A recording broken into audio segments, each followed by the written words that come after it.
Hi everyone, please subscribe to my channel. Blood Immortal Venerable. See playlist for other chapters and novels. I do not translate the novels. Credits goes to original translator and author of the novel. I only make it as an audiobook so it would be easier to just listen while doing other things. Credits goes to the author of the novel. I convert stories to audiobook for mental health, for multitasking purpose, for accessibility and time saving. Listening to audiobook is also beneficial for people who have disability. It improves our listening skills and improve our English comprehension, vocabulary and other things. So, thank you for listening. Thank you and thank you very much for your support. Chapter 3421, Infinite Reproduction. As soon as the boy was only a step away from him, Zen finally felt that something was wrong, and turned his head in confusion.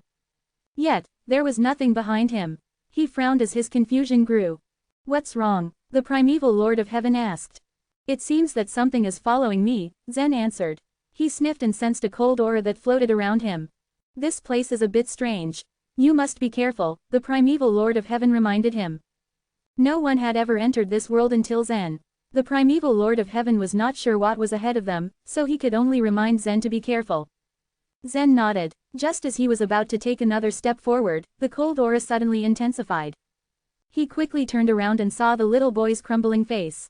The little boy opened his bloody mouth, and the cracks at the corners of his mouth extended to his ears. His teeth were as sharp as a beast's tusks. Black saliva, which smelled strongly of blood, dripped from them like threads. "Idiot off!" Zen roared. Such an ugly and disgusting face startled him so much that he subconsciously punched the little boy. Boom! Zen's punch of about 40,000 divine megatons landed on the little boy and disfigured his face and mouth. The force also twisted his body so horribly that it looked like braided dough, then sent it flying several hundred feet away before it crashed on the ground. Why is there a monster in the form of little boy in this place? Zen wondered as he moved towards where the boy fell. The punch smashed the boy's body into a pulp. Zen was sure that he was dead. Upon closer look at the pit, however, he was shocked. There was only a twisted piece of human skin left in the pit. It was the boy's skin. "What's going on?" Zen muttered with a frown. At that exact moment, he felt a gust of coldness behind him again. When he turned around, he saw many little boys who stood not far away, dispersed around. All of their mouths were cracked to their ears and revealed their sharp teeth. At the same time, their eyes glistened with a strange light. However, the light didn't seem to be malicious, but more of mocking. "Is this place suitable for you? Can you stay here? Come with me." The little boys spoke simultaneously and repeated the same thing. "Are you real?" Zen asked with narrowed eyes. No one answered him. As the little boys repeated their words, they opened their big mouths and rushed towards him. Bang! In turn, Zen slightly shook his hand when one of the little boys had neared him. 30,000 divine megatons of force instantly gathered on his fist. Then he punched the little boy, and the boy's body twisted and flew far away. He knew that it would be hard to get the origin level bloodline, but so far, the difficulties he faced were nothing to him. Although the little boys had horrible faces and strange auras, they were not that strong. As they continued to get close, Zen threw punches at them. Every single time, his punches sent the weak-bodied little boys flying with twisted bodies. Every time Zen attacked, he went to the spot where the little boys' bodies fell, and looked into the pits. Just like before, only pieces of human skin remained. After he got rid of all the little boys, he took a short break. Suddenly, he felt a strong wind of cold air behind him. More boys with unusual facial expressions appeared. This time, there were about 4,000 of them, and they all looked at Zen with a strange glint in their eyes. At that point, Zen became serious. This world was certainly real and not an illusion. The current situation was a little alarming. Although these little boys weren't powerful, what if they just kept increasing? Then, the little boys rushed towards him. A cyan feather appeared above his head. His body became light and nimble, as he flew forward. He had already slipped away before those boys could approach him. Bang! When some of them caught up with him, Zen slapped their bodies to clear his way. However, more boys appeared every time he killed one of them. Therefore, he stopped attacking and used his nimble bodily movement skill to travel instead. Meanwhile, the thousands of little boys behind him drooped their heads and repeated, "Is this place suitable for you? Can you stay here? Come with me." Then, the large crowd followed closely behind him. While he ran, the primeval Lord of Heaven turned around to look, his face twisted into a thoughtful expression. Since the inheritance of the bloodline took place in the eternal scroll painting, he figured that the 4 origin-level bloodlines that the fox girl had mentioned must also be in here. There must be a reason why these little boys had appeared. It seems to be the end of this world, Zen suddenly said and disrupted the primeval Lord of Heaven's thoughts. The desolate world he was in was small. He only ran for a short distance, but he reached the end. At the end of this world was a large bronze wall, and there was a crack filled with numerous white dots of light in the center of the wall. The dots were light dots from the abstruse energy world. Theoretically speaking, Zen was now in the abstruse energy world after he had traveled through the eternal scroll painting. However, someone had forcefully created a space in the abstruse energy world with the hexagram array. In that space, creatures from the chaos could move around freely. When Zen rushed to the bronze wall, he discovered that there were Sanskrit words on both sides of the crack. Can you decipher them? Zen asked the civilization artifact of the heavenly obsession civilization. Even though the place was too weird, Zen tried out every possible way to get useful information. Yes, a voice came from the civilization artifact. In stage 30 of the other shore, the heavenly obsession civilization's core began to operate. Soon enough, it deciphered the Sanskrit words on the left. It said, the origin level bloodline will reproduce to the limit, then it can be acquired. Zen was stunned when he heard those words. Reproduce to the limit? What kind of bloodline is that? I see, the primeval Lord of Heaven said after a moment of contemplation. When he thought about the little boys, he immediately realized what had happened. The bloodline in this deserted world is this infinitely multiplied bloodline. It means that after a person with this bloodline dies, there will be even more of them. Those little boys' words mean something, he explained. Is this place suitable for you? Can you stay here? Come with me. Is this place suitable for you? Stay here. Those little boys finally caught up and each of them spoke clearly. They were not the creatures of this world, but the bloodline itself. After its death, it will still reproduce fast. It is an extremely powerful bloodline. The primeval Lord of Heaven exclaimed. At that moment, Zen's eyes glinted. He didn't describe such a bloodline as strong, but rather a dishonest method. He didn't believe he could really, infinitely reproduce, if he inherited this bloodline. However, thinking about copies of him fighting by his side, he couldn't doubt the power this bloodline would bring him. Chapter 3422, The Ultimate Cycle. I can obtain this bloodline when they reproduce to the limit, Zen muttered. Then, he turned around and stared at the little boys who pounced on him. He finally understood what they meant. These little boys couldn't reproduce infinitely. They would reach their limit if he continuously killed them. And when they did, then he would be able to obtain the bloodline. Well then, let me try. He violently kicked another boy who pounced on him to the ground. The moment the boy fell, dozens of more boys appeared. It's too slow. He lifted his leg and rushed towards the little boys. He was like a shuttle as he flew and left only a long series of shadows behind. He killed nearly 100 boys in an instant, who all immediately disappeared except for their skins. After that, thousands of more boys appeared in the deserted space.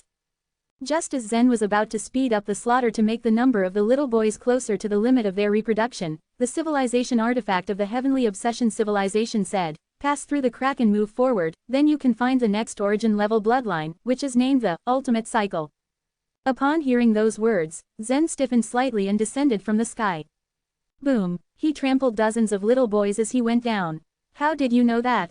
He asked curiously. Because I have deciphered the other Sanskrit word, answered the heavenly obsession civilization.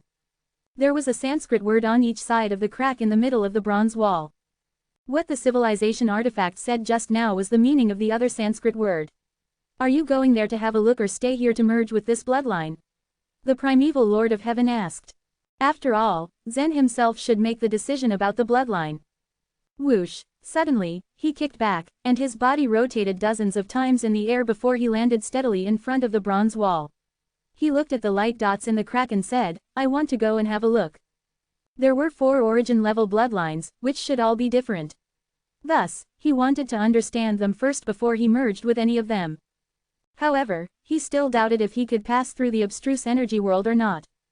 That was because although he had entered the abstruse energy world before, his understanding of it was not as good as Jeffrey's.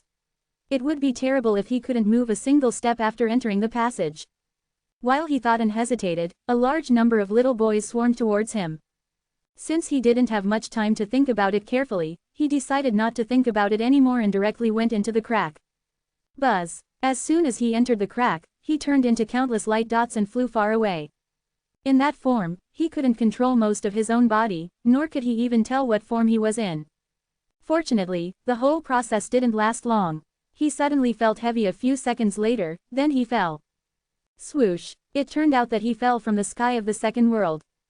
Now, the top of the world he was in was also a bronze wall with a downward crack. He fell dozens of feet more than he began to float steadily in the air. He looked down and saw the entire world. It was a large cave, and a massive bronze mountain floated in the center. A long, strangely shaped snake was drawn on the mountain's surface. The snake circled, and it seemed that it was devouring its tail. What does this painting mean? When he was about to get closer to the mountain to see it better, he felt a powerful force that pressed down on him. Whoosh! He dropped several thousand feet. He felt the scene in front of him flash by, and he was in front of the mountain again. Before he could say anything else, the gravitational force pressed down once more. He plummeted fast and returned to the side of the mountain again, where he saw the snake that ate itself. This time, he didn't say anything. He quietly waited for the power to descend. A few seconds later, the gravitational force pressed down again, and he fell in front of the bronze mountain again. At that point, he roughly understood what was going on. He had entered a special cycle, while the snake that ate itself on the bronze mountain also represented a unique cycle. I guess that you have to obtain the bloodline of the ultimate cycle through constant circulation, the primeval Lord of Heaven said. That snake is called the Ouroboros. I've seen one in stage 33 of the other shore once. Its meaning was once compared to the chaos because the chaos is also a cycle that continuously repeats, he explained. What's the use of the ultimate cycle bloodline? Zen asked. Well, I don't know, the primeval Lord of Heaven shrugged. The primeval Lord of Heaven also found it hard to understand these worlds, but there was one thing he was sure, none of these 4 origin-level bloodlines was weak. At least we know how to obtain the bloodline of the infinite reproduction, but there is absolutely no clue about the ultimate cycle. I'd better see the next one. When he reached the bronze mountain again, Zen abruptly flew towards the side. The gravitational force did not follow, but allowed Zen to escape from it. Once he left the circle, he arrived at the far right side of the world. There was another crack there, and on both sides of the crack were 2 Sanskrit words. The heavenly obsession civilization helped him decipher the messages as well. The first Sanskrit word explained the meaning of the ultimate cycle, and it was almost the same as he had guessed before.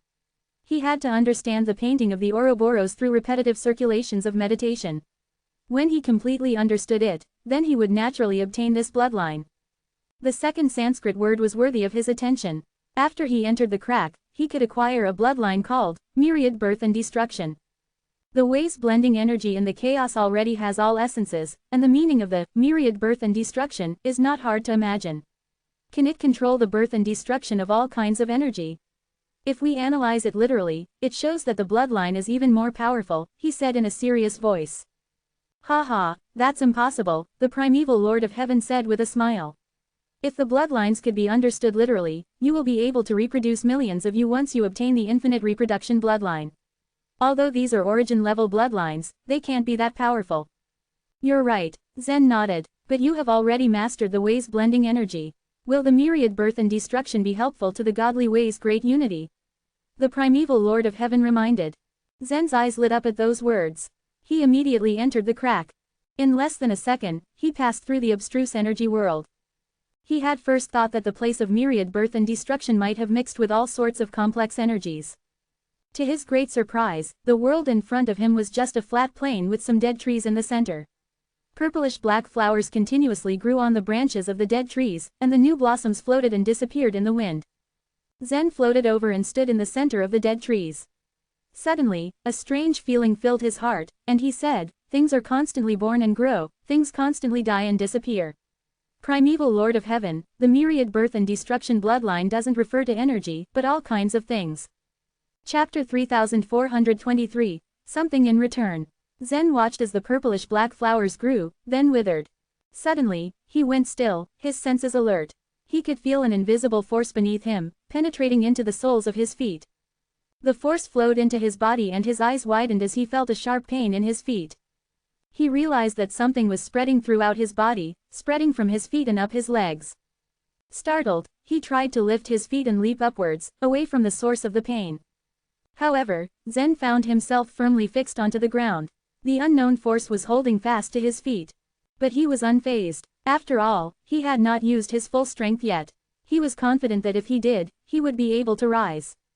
He bent his knees, gathered his strength, and forcefully pushed off from the ground. This time he succeeded in soaring upwards. He looked downwards at the spot where he had been standing, and saw a green seedling sprouting in the soil. He wondered if this seedling had been the cause of the strange sensation of penetration in his feet. Even as Zen studied the seedling, it continued to grow. It was rapidly rising, growing thicker and larger before his eyes. What is this? Zen thought. His eyes narrowed in astonishment when the shape of the seedling finally emerged. The seedling seemed to have grown according to the structure of the meridians within Zen's body. The branches extended and intertwined until they formed a complete human shape that resembled Zen's own form. If I hadn't managed to escape, the seedling would have grown inside me, completely filling my meridians.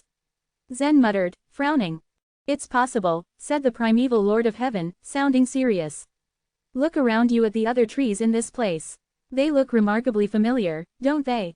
Zen glanced around him. The primeval Lord of Heaven was right. Zen had not closely observed the shapes of the trees, but he realized that each one formed an unusual shape, more like a creature than a standard tree. On his left, for instance, there was a tree whose branches sloped downwards in the shape of 4 crawling limbs. There was a cluster of leaves that could be recognized as a head. From a distance, it was shaped like a large beast. On his right, meanwhile, there was a tree which seemed to have 2 legs. It stood several hundred feet tall, towering over the other trees. It was the same size as Pompeo. Perhaps this was a member of the Colossus race. Are they the forms of the creatures who have successfully fused with the myriad birth and destruction? Zen asked. Perhaps, said the primeval Lord of Heaven thoughtfully. It seems that there are many creatures in the abstruse energy world who obtained this origin-level bloodline, Zen commented, looking around him at the surrounding trees. By his count, there were about 70 to 80 different forms of creatures in this forest. There was a strange sound. Zen immediately turned in the direction of the noise. It was coming from the seedling. He stared as the rich green foliage faded away to yellow, then darkened into black. In a moment, the black tree had crumbled into ashes that blew away on the wind. There was no trace of it left behind. It seems that these plants have to grow inside creatures in order to survive, Zen mused. To confirm his conjecture, Zen returned to the ground and stood still until he sensed 2 pinpricks touching the soles of his feet. Before they could penetrate, he leapt up once more. The seedling, failing to stab into his body, didn't even grow. It just darkened and returned to the soil. What a powerful origin-level bloodline, Zen said. It's able to penetrate easily through my chaotic source spirits. But I want to see the last bloodline before I make my decision. Zen was determined to witness the power of all the origin-level bloodlines one by one. He would take his time weighing each bloodline and considering the advantages and disadvantages of each, before he made his final decision. With that, he flew towards the edge of the forest, where the space ended. Similar to the previous spaces, there was a crack in the bronze wall marked by 2 Sanskrit words. One of these words explained how to obtain the myriad birth and destruction. Zen's speculation was partly correct. In order to obtain the myriad birth and destruction, he would have to let the seedling take root and sprout inside his body. However, there was one aspect in which he was mistaken. The various forms of trees in that forest were not creatures that had successfully fused with the bloodline, in fact, they were the losers. Those who successfully fused with the bloodline had left this space with the seedlings growing in their bodies. This was what birth meant. The losers, however, would have to stay here forever, turning into dead trees. This was the other side of the coin, destruction. Zen raised his eyebrows, thinking of the heavy price to be paid for failing to fuse successfully with this bloodline. Of course, he thought, there might also be a price to pay for the failure of fusing with the first 2 bloodlines. It was just that Zen hadn't discovered what they were. The second Sanskrit word recorded the information of the final bloodline, which was called the infinite time and space. Zen passed through the crack.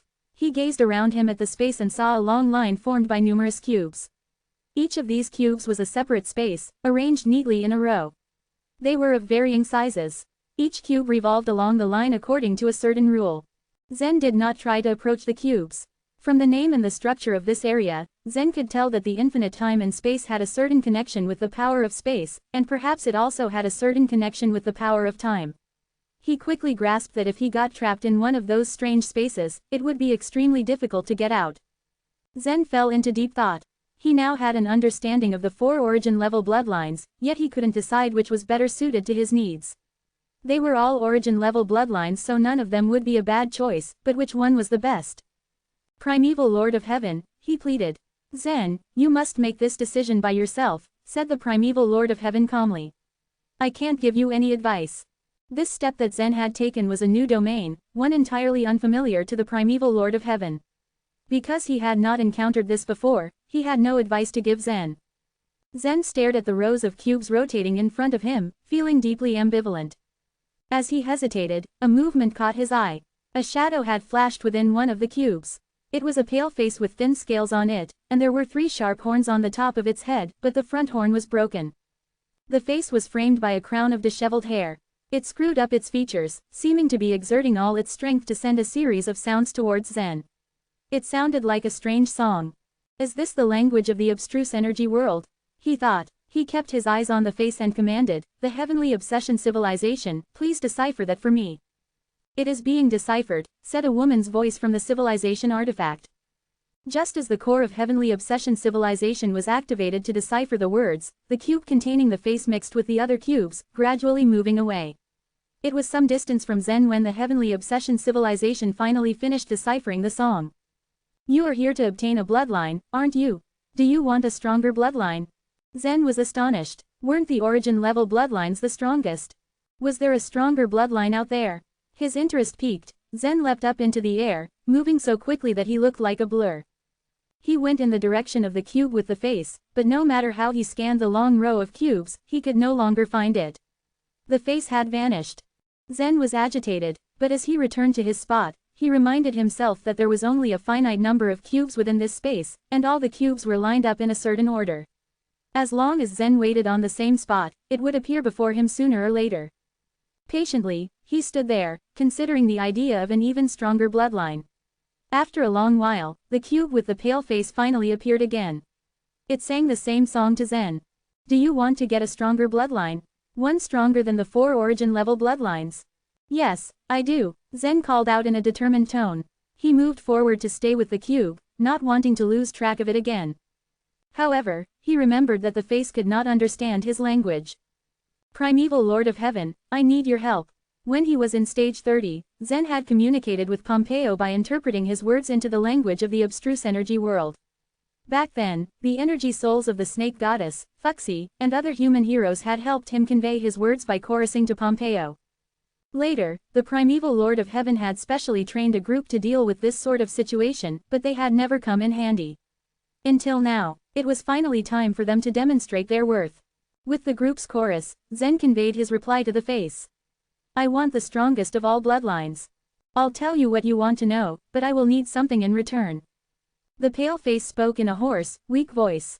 What is it? Zen asked. He was prepared to do almost anything the face demanded. You must kill me, please. Zen was taken aback by this unexpected reply. His eyes narrowed as he gazed closely upon the face, noting the look of desperation etched on its features. He was stunned, understanding at last that he was speaking to a being that was imprisoned within the cube. Chapter 3424, The Eternal Divine Courtyard. After a brief exchange with Zen, the human face in the cube let out a cry brimming with agony. The face switched colors between fiery red with frustration to pale white, and then again from pale white to red. Promise me, he continued to sing, his voice soft and filled with grief. It was as if he was desperately holding on to every ounce of sincerity left within his existence through the painful song. Zen felt a strange empathy take over him as he felt his emotions scatter all over the place through the song. Only those who desperately awaited the sweet release of death would display such sentiments. All right, I promise. Zen gave a slight nod then looked up in his direction. But you have to tell me the situation here first. The people who resided in the chaos were left in the dark when it came to the abstruse energy world, they knew little to nothing about it. However, it wasn't as if they had no interest in exploring the world beyond their boundaries. For instance, Zia and the members of the Element Spirit civilization harbored an undying passion when it came to exploring the outside world. They had spent most of their lives traveling to discover what lay beyond their world. In fact, it was because they were bound by the constraints holding them down as creatures of the chaos that they were unable to go too far. Their scenario of entering the abstruse energy world could be equated to that of a blind man walking into a colorful world. Witnessing the whole world in all its contrasts and colors was always considered to be an ambitious thing to accomplish. This is the eternal divine courtyard, which has already been deserted. It was sealed by the time lock a long time ago. Logically speaking, no one can approach this place. I don't know how you came in, but since you have come in, I'm assuming your goal must be for the origin level bloodline, right? The face asked. Yes, that is correct. Zen nodded in response as he captured several words that the face had said. Eternal divine courtyard, time lock, deserted. All these things the face had said left Zen in a daze, his thoughts running amok in his head. Was it possible that the eternal scroll painting was connected to a deserted land? The eternal divine courtyard is the land where they keep their bloodlines. The root level bloodlines are hidden in the lower layer, and the origin level bloodlines are hidden in the second layer. While that place, the face took a short pause between his explanation to look upwards, before saying, that's where the ancestry level bloodline is. Ancestry level? Zen blinked several times, taken aback. Yes, ancestry level bloodline. That's what provided them with a foundation to gain a firm foothold and also the foundation for them to fight other worlds. Quote. The more he explained the mechanisms of the world, the more his expressions overflowed with overwhelming excitement. He grew red as if he had used all his strength to talk. You should be grateful for the existence of the time lock. They thought no one could enter this deserted eternal divine courtyard. Otherwise, you would have been long doomed. Ha ha ha. After he finished speaking, Zen took his time to examine this mad guy in utter bewilderment. He was lost for words for a moment. As per the face's statements, he had stumbled upon a place that restricted outsiders from breaching its boundaries. Or maybe, the small passage Zen came through of the eternal scroll painting had been built a long time ago.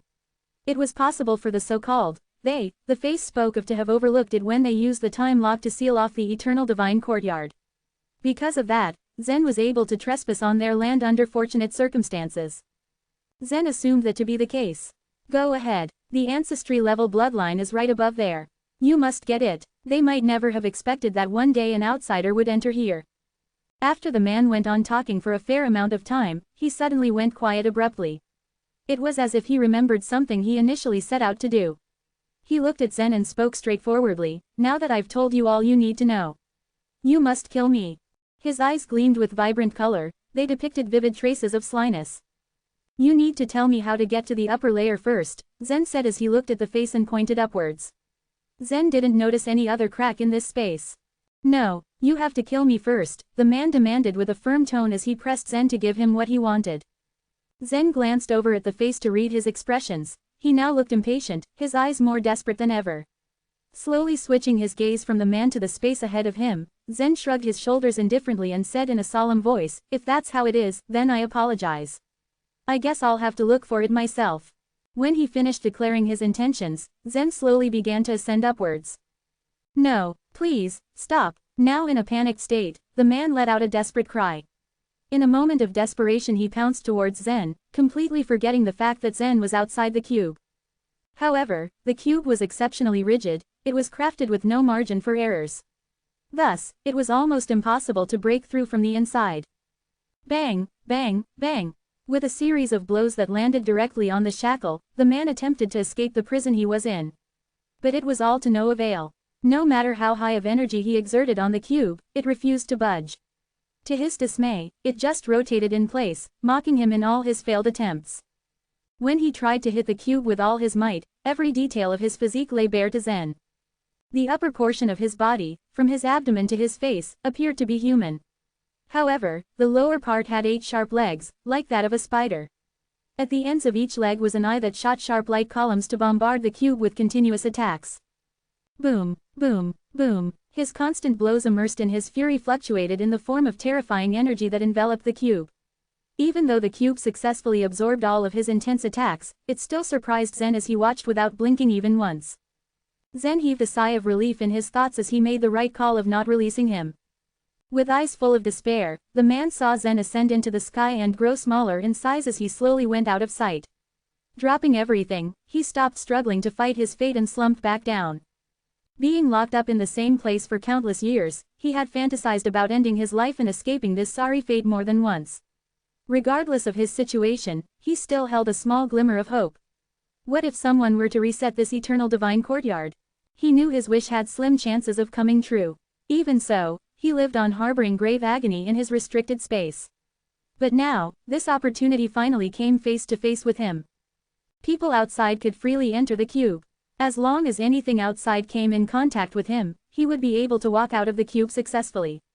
At the same time, he would obtain the bloodline at the top of the eternal divine courtyard.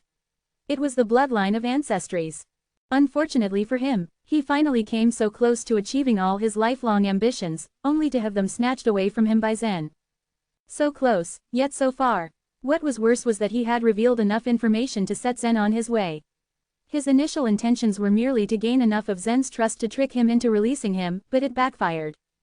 Zen floated above this space. He scanned his surroundings to look for a passageway that would lead him to the upper layer. He could feel that what the Spider-Man had told him was not a complete lie. There was some truth hidden beneath those words.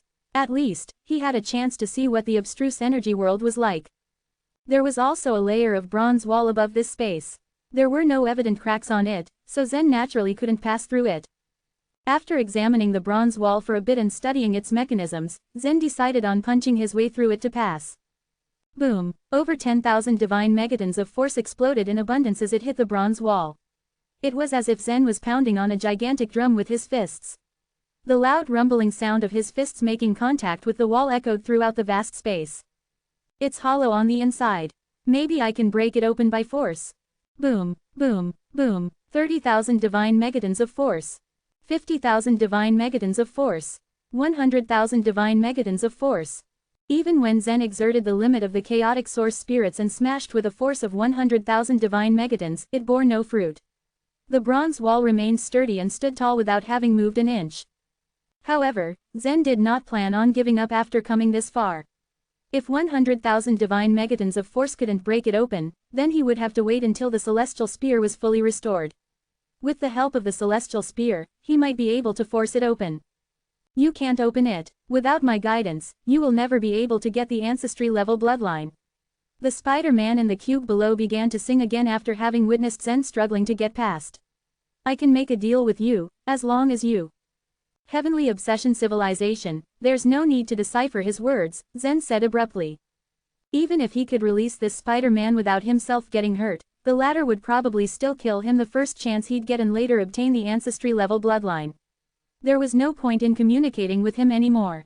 After the core of the Heavenly Obsession Civilization stopped deciphering, the Spider-Man's voice was reduced to a rhythmic wail like that of ghosts and wolves to him. Crossing his arms, Zen stared hard at the bronze wall above his head and processed different ways he could use to get through it in his mind. Suddenly, he stumbled across a clear pattern etched over the bronze wall. The pattern had previously been covered by thick dust. As Zen launched constant blows without pause, the layer of dust was shaken off by the continuous tremors of the bronze wall. Naturally, the pattern that was once veiled by the dust was revealed out in the open. Chapter 3425, Four Creatures. The pattern on the bronze wall was incredibly large. Zen was only able to see it in its entirety after descending a fair distance. Bird, monkey, snake and human being. The four patterns had been lengthened deliberately and weren't totally accurate, but one could vaguely tell the types of creatures from the outlines. The bird's feet arched back, the monkey's tail was like a long stick and the snake was covered in spikes. Only the human being appeared relatively normal, but no one even knew if it was actually a human being. Among the four patterns was the pattern of a door. The door caught Zen's attention and it filled his heart with joy. His body floated towards it, and although it was a painting, since it appeared here, there would be a way for him to pass through it. But as he approached, the door's lines began emitting an ominous red light and at the same time a powerful repulsive force hit and pushed him down a distance. The force was not all that strong to Zen. He was frustrated and refused to give in, so he accelerated and rushed up, hoping to force his way through the door. But unexpectedly, as he sped up, the repulsive force increased by 1,000 times and hit back. The incredible force knocked him from the air and sent him smashing down hard into the ground. Dang it, on his way down, he was falling towards the cubes. The purpose of entering these cubes was to attempt to fuse with the bloodline known as the infinite time and space. Zen was more interested in the ancestry-level bloodline the Spider-Man had mentioned. On the other hand, he wasn't absolutely confident in merging with that bloodline. If he failed and was trapped in the cube, he'd be in serious trouble. As he fell towards a cube, in a moment of desperation, he released a burst of strength and twisted his body violently, his upper and lower body shifting to an unnatural angle. He dodged, brushing one of the cubes as he passed by before finally smashing into the ground. Humph, why am I so unlucky? The Spider-Man crawled in the cube and looked at Zen with resentment and jealousy. There was a connection between the cubes, so the Spider-Man wished Zen would fall into one of them and accompany him. But in the end, it was not Zen's fate to fall into any of them. Zen had already discovered the textures on the ceiling, and as he was a human being, he'd be able to pass through it sooner or later. This thought encouraged the Spider-Man not to give up. He put on a kind face and asked, "May I discuss something with you? If you successfully obtain." After the sounds of singing rang out, Zen glanced at the Spider-Man with confusion and then flew up to the ceiling. Dang it, the Spider-Man cursed, gritting his teeth again. Zen had no time for his nonsense, and he was focused on trying to find a way through the door. 4 patterns correspond to 4 orders, right? The primeval Lord of Heaven was unsure himself and warned, "Zen, when you approach these textures, be careful. Great peril would befall him if he accidentally triggered some mechanism or form of punishment." He leaned towards the monkey on the left. When he was 10 feet from the pattern, the textures shone with a deep red light. Buzz. Roar. A fierce roar came from the pattern as the light flashed, as if a truly powerful monkey was actually there roaring. Zen made the sensible decision to stop in his path and retreat. He then approached the bird's pattern, and much like the monkey, it flashed red light and a loud squawk echoed out. The squawk had a strong sense of threat within it. Zen was obviously not allowed to go near it. His 2 attempts had been shut down, so he decided against approaching the snake. I don't think this is the mechanism to open the door, but some sort of qualification test. If so, there's only one option, Zen said, breathing deeply and looking at the pattern of the human being. If he didn't qualify, he would not be able to pass through. It's a human-shaped pattern, so any human qualifies here, right? Could it be that the human race also holds a high status in the abstruse energy civilization? Wondered the primeval Lord of Heaven, smiling. Under the leadership of the human ancestor, the human race had once risen to prominence, and in that time felt that they were the most special of the races. Later, their finale wave failed and they were defeated during the war with the element spirit civilization in the 3 purities stage. The primeval Lord of Heaven and the human elites later reflected on what had happened and realized that perhaps they were not all that special. But now, the human pattern in the eternal divine courtyard reminded the primeval Lord of Heaven of the past, and he began thinking that humans might not be as simple as they had imagined. Buzz. Zen approached the human being pattern. It flashed with a green light which quickly spread in the direction of the door, turning the entire door green as well. It works. Zen's face lit up as he moved towards the door once more. This time, no repulsive force fought back and he touched the door without resistance. He tried to push it, but when he did, he discovered that the door was completely illusory and his hands went straight into the bronze wall. The Spider-Man watched hopelessly, burning with jealousy, as Zen drilled into the wall. Seeing Zen so easily enter the place he had been yearning for depressed him deeply. Zen moved through the short passage in the bronze wall and came out the other side. As he emerged, before him stood a wide bronze square with a huge dome above it, supported by 4 thick pillars with 4 statues mounted on them. The statues were of the bird, monkey, snake and human being that he had seen before. It seems these 4 creatures are grouped together, Zen said. It seemed likely that these 4 races were born together, forming an extremely powerful civilization. But what do these 4 races have to do with the instant civilization and the chaos? The primeval Lord of Heaven asked, frowning. We'll know by the end of all this, Zen replied, walking towards the center of the square. There appeared to be a cup as tall as a person, with something in it and patterns carved on it. As he stepped into the center of the square, the eyes of the 4 statues ignited in a red light at the same time. They all came to life, their bronze-carved bodies peeling off from the pillars and smashing into the bronze square with a thunderous bang. The bronze snake with spikes all across its body was the first to speak. How has a human being made it here? Anyone who enters the eternal divine courtyard will be killed. The bronze monkey was bad-tempered and rushed towards Zen aggressively. Chapter 3426, The Blood in the Cup. When the bronze monkey was halfway to Zen, the bronze human on the other side caught hold of him and pulled him back. Boom, boom, boom, the footsteps thundered loudly on the bronze square. Incensed, the bronze monkey asked, "Why did you stop me? This era no longer belongs to us. This place has been abandoned since ages ago and there's no need for us to guard it anymore," the bronze human said. The bronze bird and snake stopped short at these words. What was the point of them following the old rules? I don't care. All I know is that outsiders are not allowed to step in here. The bronze monkey's flexible body allowed him to shake off the bronze human's grip and break free. He charged towards Zen but skidded to a halt at the bronze human's next words. What if he is not an outsider? This place is sealed by the time lock. It would be impossible for any outsider to enter the eternal divine courtyard. Do you think he has the ability to break the time lock and force his way in? I'm not sure, the bronze monkey said hesitantly. We can first check if he is qualified. Even if he isn't, we can let him try, the bronze human said. They knew that this place was abandoned but were still faithfully fulfilling their duties. A vast majority of the people who entered the eternal divine courtyard could only obtain the source-level bloodlines that were at the bottom, while a few could obtain the root-level bloodlines. Very few could take away one of the 4 origin-level bloodlines. The warriors who could enter this bronze square were all top existences in their respective worlds. But even they often failed. It was considered lucky even if 2 out of 10 people could succeed. There were hardly any people who could obtain the ancestry-level bloodline.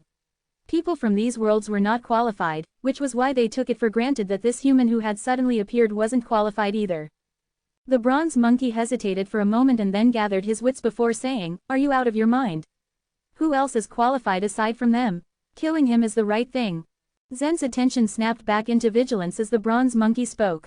The heavenly obsession civilization hadn't translated the words of these statues at the beginning. But Zen heard them clearly, now that the core of the heavenly obsession civilization had been activated.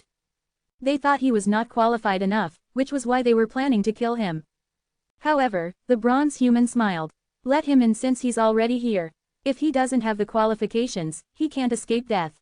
It will save you the energy of killing him. Don't you think you should give him a chance? There would be a price to pay if one failed to acquire the origin-level bloodline. For example, the trees in the myriad birth and destruction, and the permanent imprisonment by the cubes of the infinite time and space were the ends that some warriors had met when they had failed. The ancestry-level bloodline was stricter, and Zen would die if he failed.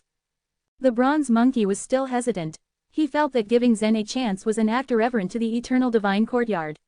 But the snake and bird beside him agreed unanimously with the bronze human. Giving him a chance is not such a big deal. Let him choose his manner of death, since he is going to die anyway.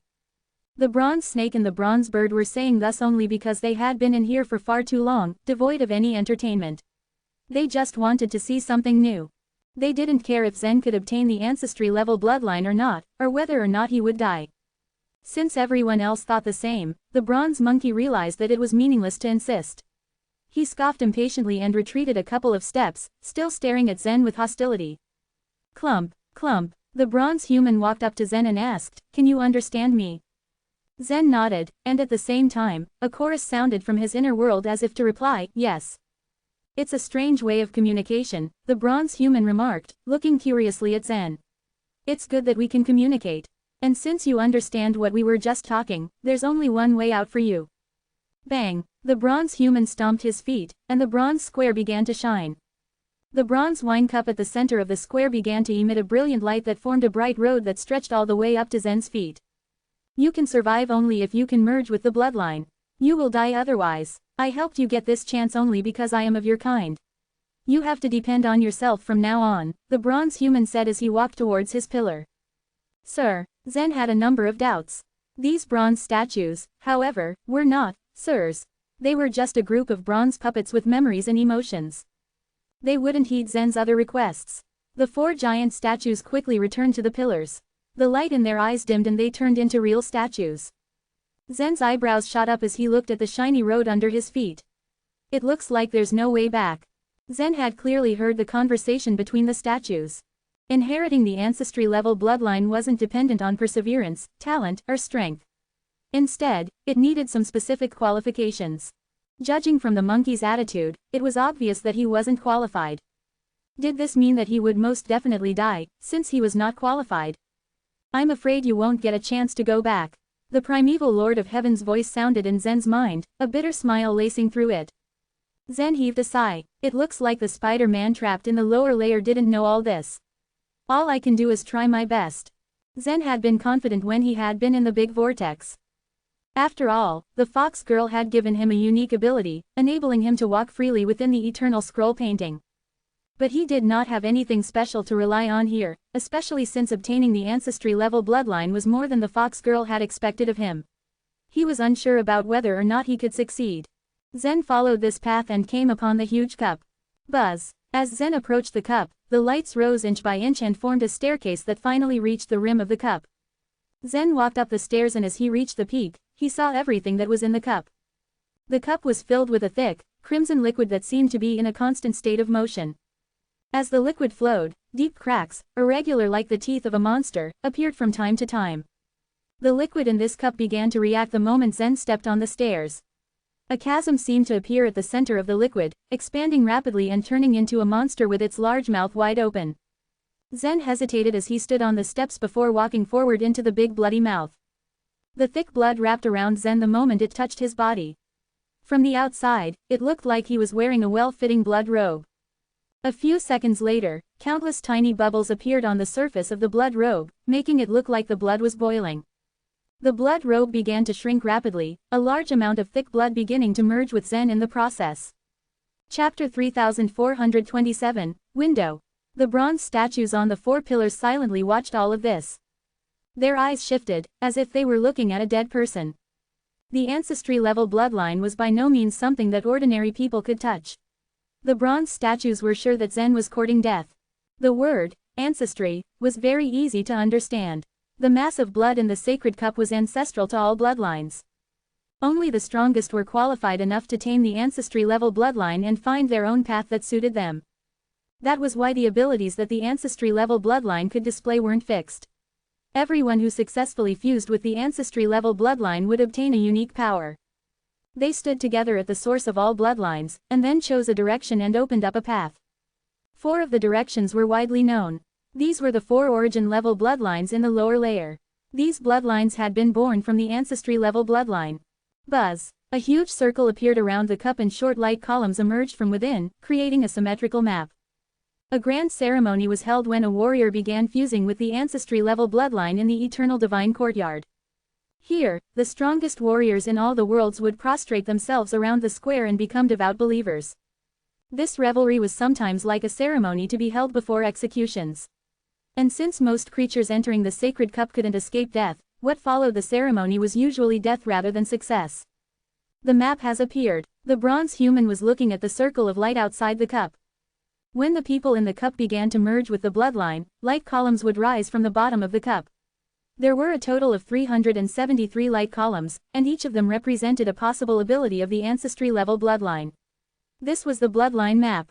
The bloodline map formed by the 373 light columns had a number of changes, extending to the infinite. This meant that the ancestry-level bloodline had an infinite number of abilities. Even the bronze statues hadn't completely understood the bloodline map. They had roughly classified the abilities of the bloodline into 4 categories. If there were more light columns on the upper left, it meant that the ability of the fused ancestry-level bloodline would be more about creation. If there were more light columns on the upper right side, it would be about space and time. If there were more light columns on the lower left side, it would be more about life, and if there were more light pillars on the lower right side, it would be about destruction. With so many different light columns extending from the bottom of the cup, there would be a combination that could not be classified into any of the 4 categories. This classification could only be used as a reference. All the light columns begin to extend, but they will soon stop, the bronze monkey said disdainfully. Even if a pig were to be thrown into the cup, all the light columns at the bottom of the cup would rise a few feet once the ancestry-level bloodline got into the pig. These light columns represented the potential of the creatures in the cup. When their potential was exhausted, their lives would come to an end. They could escape death only if there was at least one light column connected to the surrounding circle of light before the potential was exhausted. It would then mean that the person in the cup was qualified to fuse with the ancestry-level bloodline. They stopped. The bronze snake said, his attention fixed on the movements of the light columns at all times. The sacred cup was at their center when the surrounding light columns came to a stop. The originally crimson human shape began to slowly melt in the sacred cup, turning back into thick blood and sinking into the cup. He is dead. He was devoured by the ancestry-level bloodline, unable to bear its pressure, the bronze monkey sneered. The bronze human remained silent. He was, in fact, hopeful. This person had been able to break into this place, seemingly without reason. Was it just a coincidence? Was he really failing? What am I thinking about? It is only normal that he fails to merge with the ancestry-level bloodline, isn't it? The bronze human thought and shook his head. If the monkey wasn't so hot-tempered, he would have talked more with this person. At least he would have known where he came from. The light columns haven't disappeared, the bronze snake said suddenly. The 4 statues were puzzled. If he really died, the map would disappear, and everything would return to its original state. Was there something wrong with the cup because it hadn't been used for a long time? They watched in confusion as 2 of the light columns began to rapidly expand. These 2 light columns were located on the lower left side. Light columns in this area usually meant that the ancestry-level bloodline possessed the life attribute. He is dead, but why are the light columns still growing? The bronze bird asked curiously. Something must be wrong, the bronze monkey sighed. There was indeed something wrong with the bronze square, the sacred cup, and the ancestry-level bloodline. Would it be their turn next? This place was called the Eternal Divine Courtyard, but there was no real eternity or immortality in this world. Plop, plop, the thick bloodline in the cup suddenly turned into something very strange. A figure slowly emerged from the cup not long after. Blood merge reconstruction, the bronze human exclaimed in surprise. The other 3 bronze statues were equally shocked. The ancestry-level bloodline had unlimited possibilities. Once, someone had entered the ancestry-level bloodline and turned into a golden statue. Also, once someone had touched the ancestry-level bloodline and disappeared into a wisp of cyan smoke. There were simply too many combinations among the 373 special attributes. No one could predict what would finally happen. The blood merge reconstruction was extremely rare. When the ancestry-level bloodline had invaded Zen from within, a sharp pain shot through every part of his body. He felt like his body was boiling. The ancestry-level bloodline was special. It could merge with almost anything, ranging from skin, to bones, internal organs, blood, and even souls. Zen couldn't even move, let alone get rid of it. He could only watch as his entire body was devoured by the ancestry-level bloodline. It was not long before he sank into the darkness. Zen originally had 2 kinds of bloodline power within his body. They now began to merge with the ancestry-level bloodline. The first kind of bloodline power he had was from Chiyu, which was a kind of source-level bloodline. The second kind of blood power was from a Chaos Ancient God.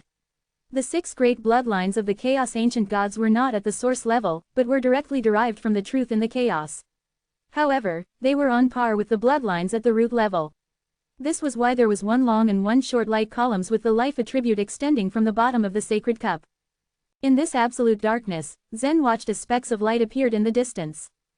Zen had lost his vision, and his 5 senses were numb. He didn't know what form of existence he was now. But when he noticed these dots of light, he had a faint feeling that they were related to each other and formed the image of a mountain. He wanted to reach out, but couldn't. He wanted to sense what they were, but there was no way he could use his senses. What were they showing him? The mystery of the abstruse energy world? Or was this some kind of a special test? In the abstruse energy world, some light dots floated, the result of the combination showing that a creature was moving. This creature was none other than Jeffrey. There was a rope around Jeffrey's waist, and behind him was Zia, who held the other end of the rope. It looked like Jeffrey was dragging a blind person forward. Once they had entered the abstruse energy world, Jeffrey was unable to communicate with Zia. This was not Jeffrey's fault, because Zia could neither hear the voice nor speak. In his last exploration, Jeffrey had already crossed the grassland and seen a mountain which was beyond description. He climbed up the mountain out of curiosity and surprisingly found a window, similar to the one that Zia had broken through from within the chaos. Chapter 3428, The World Within the Window. This window was much different from the one Zia had opened. It was large enough in size to be considered as a door. Jeffrey had a strong sense of awareness about the limits of his strength.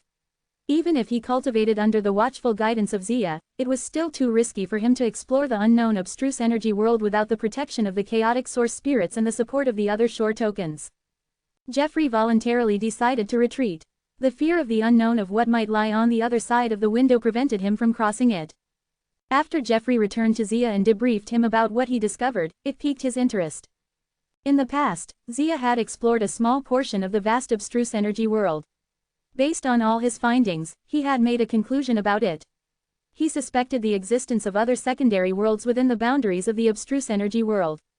However, there was nowhere to prove Zia's statement right, as he had only scratched the surface when he explored it. The range he could travel in was quite limited back then. He was only able to explore the nearby areas due to the fear of losing the lifeline that was tied to him. If it were to be cut off, the chances of him ever returning would be lost with it. But after he was joined by Jeffrey, the range of his activities expanded to a higher degree than before. The only remaining issue was encountering the tentacle monsters on the grassland. The tentacle monsters weren't that strong, and they weren't dominant in numbers either. If Zia could move freely in the abstruse energy world, he would obliterate them without breaking a sweat. The only thing holding him back was the fact that he had no fighting ability when he stepped into the boundaries of the abstruse energy world. I think we can capture those tentacle monsters in the cave if we fish them out, Jeffrey suggested after studying the situation. Fishing, that's a great idea, Zia exclaimed with excitement as he clasped his hands together. The days that followed, Jeffrey worked closely with Zia to put their plan into action. They pulled long ropes into the grassland and tied live cattle and pigs at the ends to act as bait. Zia created this livestock using the Truth of 3 energy construction for the specific purpose of using them to reel in the monsters. They didn't possess much intelligence and were rather docile since they didn't even resist while being sent into the abstruse energy world. Soon after the traps were set, one after the other, the tentacle monsters were tempted by the livestock and ended up getting fished out and killed by Zia. He was quite a talented fisherman. Even though they weren't mighty creatures, the tentacle monsters were smart enough to quickly catch on with what was going on. When they noticed their kind disappearing one after the other, they stopped taking the bait. However, Zia had other tricks up his sleeve. He quickly replaced the old livestock lure with a more tempting and delicious one, which made it hard to resist not taking a bite. It quickly worked as the tentacle monsters began to munch on it and were later captured. Watching the situation unfold, the last remaining tentacle monsters realized they were at a loss and began to retreat from the grassland. Once they left, the obstacles in the way of Jeffrey's search were cleared up, and he was able to explore a wider area without having to worry about potential threats. It later amounted to him locating the window that led to another world. Upon arriving at that window, Jeffrey pulled Zia to his side to keep him protected and pushed him in before closely following after. Buzz. Soon, the tiny specks of light with a dazzling gleam gathered in one place and transformed into the flesh bodies of Zia and Jeffrey. While viewing it from the outside, the window appeared to be average-sized. It wasn't too large, and not too small. However, upon entering, it soon became clear to them that it was much bigger than what they had initially thought. In fact, it was the entrance to a spacious cave. Inside the cave, the atmosphere was a pale misty yellow. It seemed to be some toxic mist. Zia took caution to their surroundings and created a protective space around Jeffrey to keep him from the poisonous mist with a swift wave of his hand.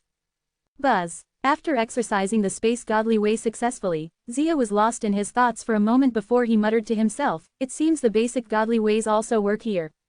The 3,000 godly ways were derived from the ways blending energy, which was also the foundation of the chaos.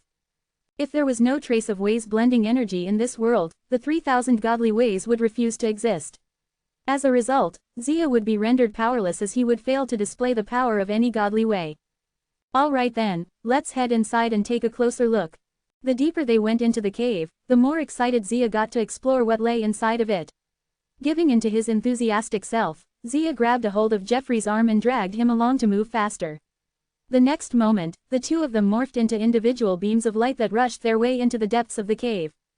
Initially, Zia had imagined the cave to be similar to any average cave he had come across. He thought if they rushed through, it wouldn't take long before they would reach the other side. But after hundreds of miles of travel, the space ahead would refuse to meet any end and would just appear to get wider and wider. Moreover, the yellow poisonous mist didn't seem to subside even after coming this far. This world appears to be quite peculiar. Jeffrey, stand firm and maintain a good grip. Just as he exclaimed his instructions, Zia employed the grand teleportation technique and disappeared from the spot he once stood along with Jeffrey. Buzz. Using this ability, Zia was able to cover a great distance of more than 10 million miles each time without a hitch. Soon after, Zia and Jeffrey found themselves in another space. This one was much wider than the last, and they weren't even able to locate the surrounding edges due to how spacious it was. In terms of appearance, it resembled the chaos with only one visible exception. The air wasn't decorated with chaotic clouds scattered about, but it had the yellow poisonous mist they had encountered earlier. This place holds a striking resemblance to the chaos, doesn't it? Jeffrey asked as he looked around to soak in his surroundings. He had never seen the chaos with his own eyes before. The only source of information he had was through various descriptions he had heard in the past regarding it. No, not really, Zia shook his head to disregard Jeffrey's statement and continued, "It's just a larger cave than the one we were previously in. This world is quite strange. It seems to be made up of countless gigantic caves that cease to end. It could be said that this is a world of caves. As he spoke, Zia gripped Jeffrey's hand firmly once more and used the grand teleportation technique over and over again. Just like the previous times, they teleported to another vast cave, and just like the others, it was desolate with no signs of life anywhere. Except for the constant yellow poisonous mist that followed them everywhere, they never found anything else that appealed to their interests. After more than 100 successive implementations of the grand teleportation technique, they entered the vicinity of a new cave. However, this time, they finally found something worth a second glance. At the bottom of this cave, there was a layer of huge pits-like volcano craters closely packed against each other. Wow, there are so many volcanoes down there, Jeffrey exclaimed in a high-pitched tone out of overflowing excitement. His eyes gleamed with joy. They aren't volcanoes, Zia rubbed his chin as he squinted his eyes to look into the distance. It seems they are lairs of some creatures that live down there. Zia had dragged Jeffrey along a great distance. Jeffrey was only able to comprehend the many caves flashing by his eyes when they teleported, but all this while Zia had spread his spiritual sense in his surroundings to keep a lookout at all times. With his observational skills, he had already found some clues and began to conceptualize a theory about this world. In the depths of these huge caves, there were subtle traces of living beings, and even ruins of some simple buildings that had been buried deep underground for a very long time. Even the sturdiest of buildings couldn't bear through the erosion of time and collapsed under pressure. After the passing of 1 or 10 billion years, everything would eventually be reduced to nothing but soil. However, this place was quite different. Zia had sensed life force coming from those volcano craters. He instantly pinned them to be living creatures. As soon as the two of them made their way to the ground, they noticed a fountain of yellow poisonous mist spurt out uncontrollably from a volcano crater within close proximity. As if on cue, brownish-yellow four-legged snakes slithered their way out of the mist and dashed towards them intending to kill. These four-legged snakes appeared to be quite hostile with a malicious aura surrounding them. Their backs were covered in dense yellow poison sacs. Their fearful appearance made Jeffrey feel intimidated by them as he subconsciously froze in place. With a click of his tongue, Zia expressed his disappointment as he shook his head and said, "Don't be scared. They're low-level creatures who lack intelligence." As he spoke, he stretched out a hand and pressed it in the air. Long swords appeared out of nowhere and nailed these four-legged snakes down to the ground, killing them instantly. "I can't believe there's no intelligent creatures in this world. We need to keep looking for them." Zia fell in utter dismay as to what might have happened to this world. However, if there existed any other shore realm or eternal realm masters, they might have left some traces in this world to vouch for their existence. Buzz, buzz, buzz, buzz. Zia used the grand teleportation technique over and over again. After countless attempts, Jeffrey suddenly reminded him, "Master Zia, if the finale way also existed in this world and it already failed, then no intelligent creatures would exist after that. Am I right?" Hearing Jeffrey's words, Zia stopped during the course of his action of using the grand teleportation technique and was stunned into silence. When every round of chaos came to an end, everything in the world would be eliminated, leaving no traces of lives whatsoever. Could it be that this world had been completely destroyed after the finale way failed? Chapter 3429, Investigation. Jeffrey's words put into the light the current situation of this world to Zia. When a round of chaos ended, a destructive power would eliminate everything in the entire world. After that, if no new intelligent lives managed to be birthed, then the world would exist as nothing more than a shell. Zia nodded. "You're right. Maybe the Purge Way and the Nihility Way also existed in this world and the ones who believed in the latter dominated everyone and destroyed everything. Or maybe the Purge Way won.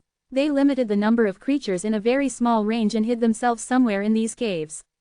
This world was infinitely vast and trying to locate that small number of creatures was even more difficult than finding a needle in a haystack. Either way, they knew the finale way in this world had failed. Is there also another shore in this world?" Jeffrey asked. Zia couldn't help but raise an eyebrow at Jeffrey's question. "It's possible. Why not come with me to see if there is one? Since the 3,000 godly ways worked in this world, then the truths of godly ways must be the same since they were derived from the instant civilization, a far more superior civilization from the abstruse energy world. They should be more universal than the ways blending energy." Jeffrey had completely mastered the truth of cultivation nature under the regal Jade Spirit's guidance. However, Zen never allowed him to leave his inner world.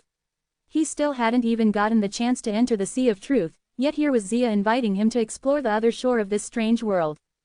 Buzz. In a flash, Zia sat cross-legged in the air and clapped 4 consecutive times in all directions. 4 palm shadows appeared around him that held faint sword shadows. These sword shadows slowly rotated around him and Jeffrey protectively. This world seemed devoid of all lives, but it was never unwise to carry a bit of protection. The two of them then began to recite the truths of godly ways and tried to enter the other shore. Slowly, the yellow, poisonous mist around the area headed towards them. Soon enough, the two of them were surrounded by it. A trace of curiosity appeared on Zia's face. Can the truths of godly ways attract the poisonous mist? Back when they cultivated the truths of godly ways in the chaos, they never attracted chaotic energy like this. Then again, this world was vastly different from the chaos. As the two of them continued to recite, the whole world began to spin around them. Newcomers to the other shore of the chaos would first arrive in the Sea of Truth, but subsequent visits would lead them to the exact spot of their last exit. Since this was the first time Zia and Jeffrey entered the other shore of this world, they couldn't help but wonder if there was also a Sea of Truth here. As the sky and earth spun, they felt as if their minds were bombarded by relentless thunder. Just as it was about to become unbearable, they found themselves in a yellow world with nothing but clouds and mist. Jeffrey swept his gaze around their surroundings. Have we entered the other shore of this world? As he looked around, he found a small armada of creatures about to approach. Scorpions with 6 pairs of compound eyes, snakes whose bodies were covered with thorns, jumbo-sized mosquitoes of varied colors, all sorts of poisonous creatures were now crawling their way towards them. Zia frowned at the sudden appearance of these curious lifeforms. Are they other shore creatures? He muttered to himself. Their arrival had been smooth, and even if there were a lot of critters headed for them, they didn't seem to be that intelligent nor threatening. Nonetheless, the poisonous creatures were quick to make their aggression known. Having discovered these two newcomers, they hissed angrily and came upon them in a mad rush. Zia didn't even lift a finger, but he somehow managed to eliminate all the oncoming creatures within 100 feet radius through a series of lightning bolts that struck the ground. Since there were too many creatures, their corpses soon piled up around them. Whoosh! Zia quickly grabbed Jeffrey's hand and flew onto the poisonous mist and left the pile of corpses behind. There doesn't seem to be a Sea of Truth here, Jeffrey muttered in observation. The layout of the other shore is arranged through the will of the instant civilization. Even if there is no Sea of Truth, there is still this endless poisonous fog, Zia told him. Fortunately, this poisonous fog was a piece of cake for Zia, and he could also protect Jeffrey from it. However, the natives of this world would have no doubt suffered from this deadly fog as they entered the other shore. This yellowish fog of death seemed boundless and filled every inch of the air. The two of them continued to travel through the mist for quite a long time. Zia, with his abilities, could afford to travel like that for months, even years, yet experience no sort of fatigue.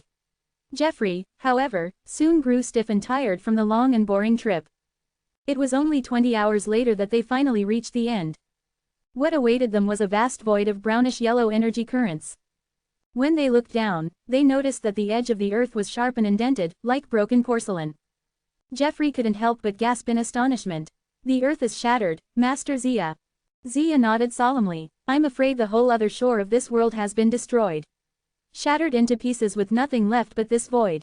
It was worse than what he had first expected. The other shore of this world should have survived the end of the world, since it was supposed to be a permanent shelter for the inhabitants. However, it didn't seem to be that way. The other shore of this world wasn't able to escape its doom. Master Zia, Jeffrey called out to him as he pointed towards something in the distance. Look over there.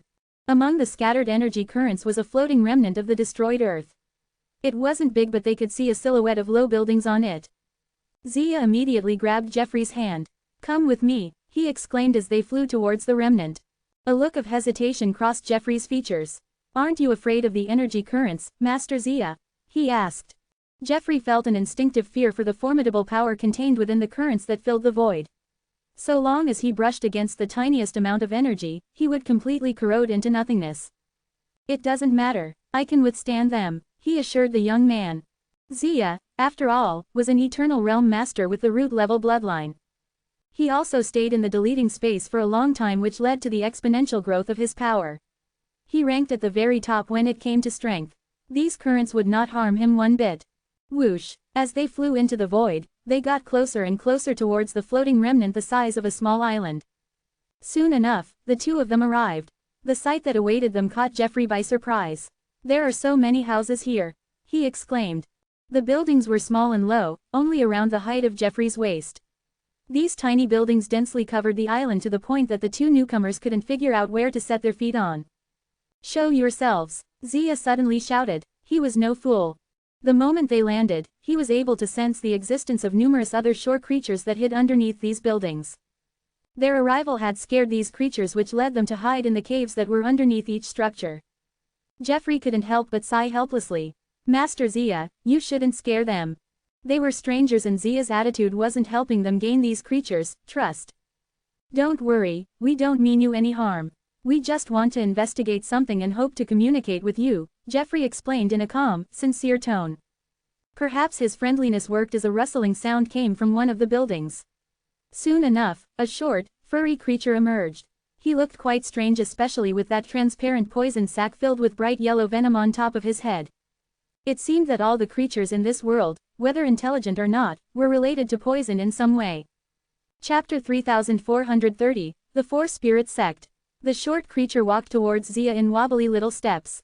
His fearful, vigilant gaze never strayed from the two of them.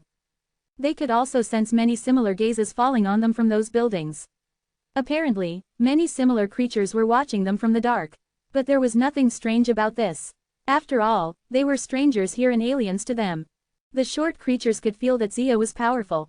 Their guts even told them that he could exterminate all the creatures on the island with just one finger if he desired it. "Gulu, Master, welcome. What can I do for you?" This race had its own language, but when this short creature realized that neither Zia nor Jeffrey could understand their language, he started to speak in human language.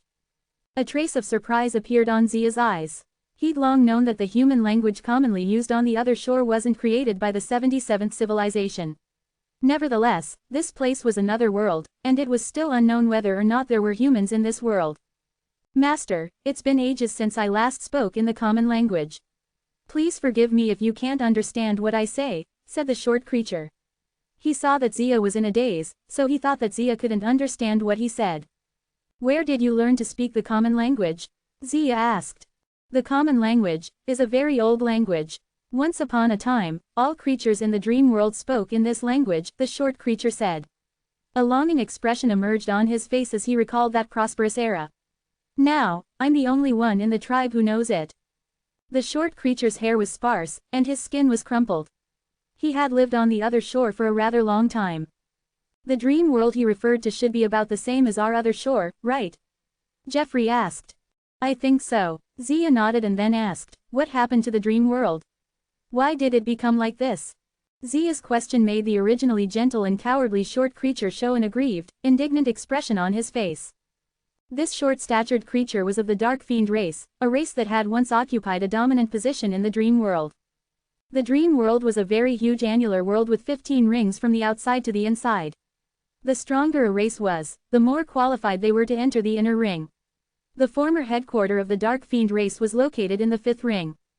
At that time, this short creature had just been born. His young self often imagined that, like the other talented individuals of their race, he would fight for their race and bring the Dark Fiend race to a higher level of glory after he grew up. But before he became stronger, a disaster already descended upon the dream world. A strange force that had lurked in the dream world for many years suddenly started rounds of purging in the dream world. Even the world of poisonous mist wasn't spared. Consequently, the dream world was destroyed, and almost all intelligent creatures in the dream world were either killed or injured. When the dream world was destroyed, one of its fragments, within which some creatures happened to be trapped, was bounced out and became the island where they were now. Along with the passage of time, the creatures also grew in number. Now, many years after the incident, the island already became densely populated. Every place, every corner on the island was occupied. This was how these crowded buildings could come about. Did that strange force have a name?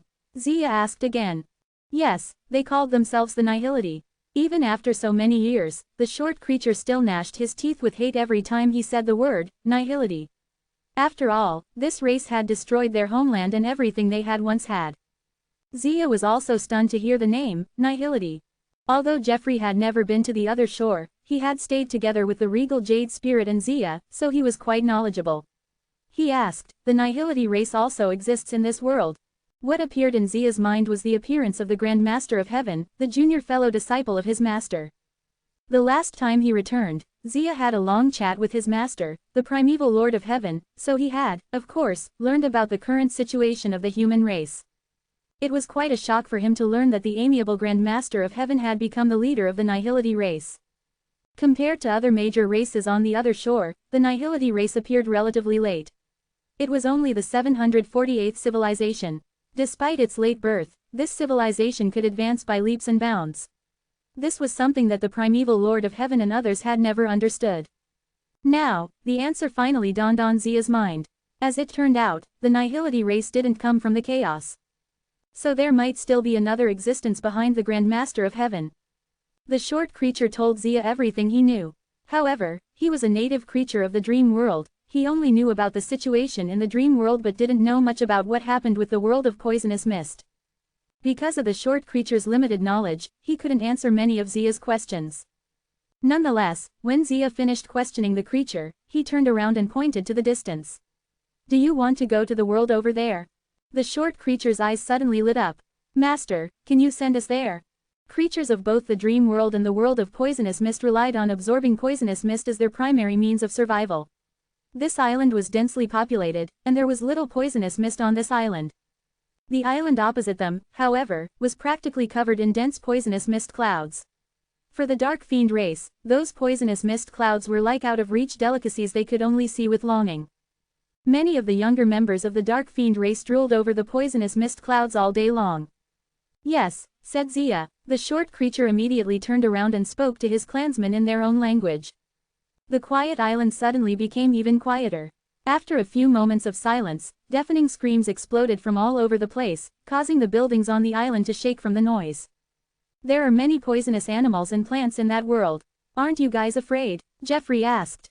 The short creature turned around and faced them once more, saying proudly, "Those poisonous animals and plants are just creatures without any intelligence. The growth of their strength will always be limited. Besides, our Dark Fiend race isn't a weak race." Thus, Zia started to shuttle back and forth between the two islands. The pure energy flow between the islands wasn't at all a trifle, so Zia had to be extremely careful when he was escorting the Dark Fiend race to the other island. It took Zia 2 whole days to send all the members of the Dark Fiend race over. At this moment, all members of the Dark Fiend race were going all out in sucking the poisonous mist. Jeffrey could only shake his head to see their intoxicated looks. Now that he had fulfilled his promise, Zia said to Jeffrey, "Let's go. There's nothing else here." A world of deathly stillness indeed wasn't of much value, at least, not according to Zia. "Wait," the short creature called out. "There's one more thing that I think you should know." "What's the matter?" Zia asked. "Before the dream world was destroyed, the elders of our race secretly mentioned some things to us. I heard that the dream world was built by the Four Spirit sect, and the human spirit in the sect looked exactly like you," the short creature said. The Four Spirit sect. Zia and Jeffrey looked at each other. Shock once again swept over them. Chapter 3431, No Passing. Most of the creatures from the chaos believed that the instant civilization created the chaos upon their existence. However, as it was always a mystery of the instant civilization's existence, it left few clues behind. Even there was some, they had been completely concealed by the element spirit civilization when they first appeared in the chaos. Upon hearing about the so-called Four Spirit sect, Zia was surprised. "What's the story of the human spirit? Tell me, I want all the details." Zia's sudden intrigue startled the little creature. I don't know much, but I can say that the strongest celestial warriors in the dream world would be favored by the Four Spirit sect because they were quite outstanding and more than qualified to merge with stronger bloodlines." Stronger bloodlines, Zia murmured to himself as he thought for a moment. Had the celestial warriors you mentioned entered the eternal scroll painting too? As he heard this, Jeffrey already understood that the celestial warrior should be corresponding to no other than the eternal warrior at the eternal realm. "Eternal scroll painting," the creature said as he shook his head. "I'm not sure what that is, but in order to become a celestial warrior, one has to enter the celestial painting. Only the most powerful celestial warrior can meet those from the Four Spirits sect through the celestial painting. If I'm not mistaken, the four spirits of the Four Spirits sect are human spirit, monkey spirit, snake spirit and bird spirit." To become a celestial warrior had always been the creature's dream, so he was very knowledgeable about these things from continuous research and dedication. "Master Zia, the Four Spirits sect is likely to be the instant civilization, right?" Jeffrey asked from where he stood. Zia nodded in response. Yes, but it seems that this world is a little different from our chaos. Why did the Four Spirits sect choose to meet the creatures of this world but continuously hid themselves from the creatures of the chaos? Jeffrey was very intelligent. Even if he had never been to the other shore, he could understand things through mere explanation. There are two possibilities. It can be that the passage from the abstruse energy world to the chaos was broken, so the people of the Four Spirits sect couldn't come. It could also be that the world of poisonous mist existed much earlier than the chaos, and later the people of the Four Spirits sect died, disappeared, or left, so the people in the chaos had never met them. Zia looked at Jeffrey and gave him a light smile of satisfaction. Although Jeffrey had some flaws, he was smart and Zia admired this. From the time they met up until this very moment, Zia treated Jeffrey as his own son. Do you know how many years this world of poisonous mist has lasted? Zia asked the little creature again. The creature shook his head. I don't remember. I only know it has lasted for a long time. Considering how long ago it was born, it was impossible at this point to determine exactly how many years. He didn't keep a record, so he couldn't give them a good answer. However, Zia expected this and did not hesitate to ask some more. Was the celestial painting also destroyed? The creature shook his head once more. Before the dream world was destroyed, he did not have enough abilities to go to the second ring, so he had not seen the so-called celestial painting either. Zia stopped asking. Before leaving, he assisted the Dark Fiend race to get rid of all the poisonous animals within the radius of 100 miles. If there was any trouble that awaited them in the future, the Dark Fiend race would have to solve it by themselves. Zia was unsure whether the Dark Fiend race, the last offspring of the world of poisonous mist, would flourish despite these. Afterwards, Zia continuously traveled around the dream world with Jeffrey by his side. He wanted to discover the traces of the celestial painting, but no matter where he looked, he couldn't seem to find it. As he searched, a few islands caught his eye. He soared down to check them out, only to find out that they were empty and did nothing for his harvest. Master Zia, that creature from the Dark Fiend race mentioned that one can only see the people of the Four Spirits sect through the celestial painting. Doesn't that mean the celestial painting is a passage? And if so, what about the eternal scroll painting? Jeffrey asked. Zia looked at Jeffrey and replied, this speculation existed a long time ago. The eternal scroll painting itself may be a passage to the abstruse energy world. Have you been to the end of this passage? Or has anyone in the chaos ever successfully traveled there? Jeffrey asked again. The end? No. Is it possible? Zia's eyes narrowed slightly. What he had previously obtained was only a bloodline from an inner circle. He hadn't stepped into the innermost circle. However, he recalled that the center of the big vortex was still covered by a black mist. It seems that people from the chaos can't do that, Jeffrey pointed out as he shrugged his shoulders. Zia smiled helplessly. He knew exactly what Jeffrey meant. In order to meet the people of the Four Spirits sect, one must enter the center to obtain qualification first. Regretfully, Zia, the primeval Lord of Heaven and Ice Spirit hadn't entered the center, so they were not qualified enough. After they had exited the world of poisonous mist, Jeffrey sent Zia back to the deleting space. Although Zia didn't ask Jeffrey to do anything, Jeffrey still set a goal for himself, to discover a window to another world. He had a gut feeling that there were more than two such worlds that existed within the abstruse energy world. There existed a small and remote province in the western part of the source world. The separate Amber province. This place was very primitive and it was filled with numerous savage creatures. Normally, few intelligent creatures would find their way into this province. Swoosh! Just then, a violent wind pressure descended from the sky and blew the dense forest into a messy, disheveled area. One by one, the black-faced monkeys in the dense forest began squealing in fright. They mistook the pressure for a wind snake that regularly hunted them down. As they panicked, 7 huge black shadows suddenly appeared in the sky. They were 7 giant flying ships. The 7 giant flying ships hovered at a very low height to avoid any attention. However, no matter their efforts, they failed to go unnoticed due to their large size and fast speed. They produced a strong wind pressure, as if they had plowed the ground where they passed. Master Pierce, would it be too cautious for us to make a detour? One of the masters from the Oneness Mountain asked. They would reach the Pear Hill soon if they headed west directly. As long as they entered the Pear Hill, they would be safe there. In the source world, it was known that if any super force attempted to hurt the Pear Hill, they had to be 100% sure of the consequences. However, Pierce decided to change their route and make a detour, which prolonged their journey to the Pear Hill. We have to be cautious, Pierce replied. During these days, Pierce had always been tense and restless. In fact, he had reacted very quickly. The moment the eternal scroll painting closed, he summoned the masters of 7 mountains to start the migration. He also remembered to inform the Pear Hill and make a detour on the way. For some unknown reasons, he couldn't help but still be worried. His nerves had reached almost their limit. Whoosh! Master Pierce, we have successfully arrived at the boundary wall of the separate Amber Province, a member reported. There were always unshakable boundary walls in between provinces. In order to enter them, one had to use the Sanskrit word that matched the one on the boundary wall to open the passageway. Just pass it. Why are you even reporting this? Pierce asked with a frown. The Sanskrit words can't match, so the passageway cannot be opened. We cannot pass through, the man responded hastily. Chapter 3432, The Boundary Wall. The report had all the Oneness Sky Palace warriors confused. Did you use the wrong Sanskrit word? Auden asked. The man shook his head and affirmatively said, it's impossible. I've checked it carefully and confirmed that the Sanskrit word on the flying ship is correct. Could it be that someone made a mistake when recording the Sanskrit word before? Pierce guessed. Buzz. As the space fluctuated, Winchell's figure appeared before everyone's eyes. His face seemed serious as he said, it's impossible. Even if there is something wrong with the flying ship of the Oneness Mountain, there couldn't be something wrong with the ship of the Origin Mountain at the same time. And even if something is wrong with both mountains, what about the flying ship of the Golden Mountain?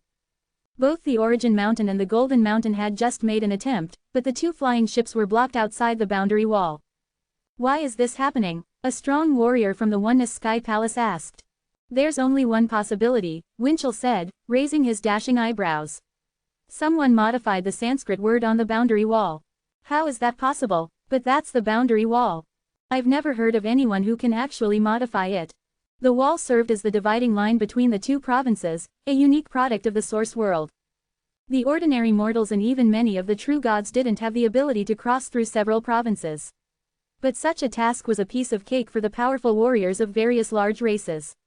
A long time ago, they had already gathered all the Sanskrit words within all the boundary walls of the source world.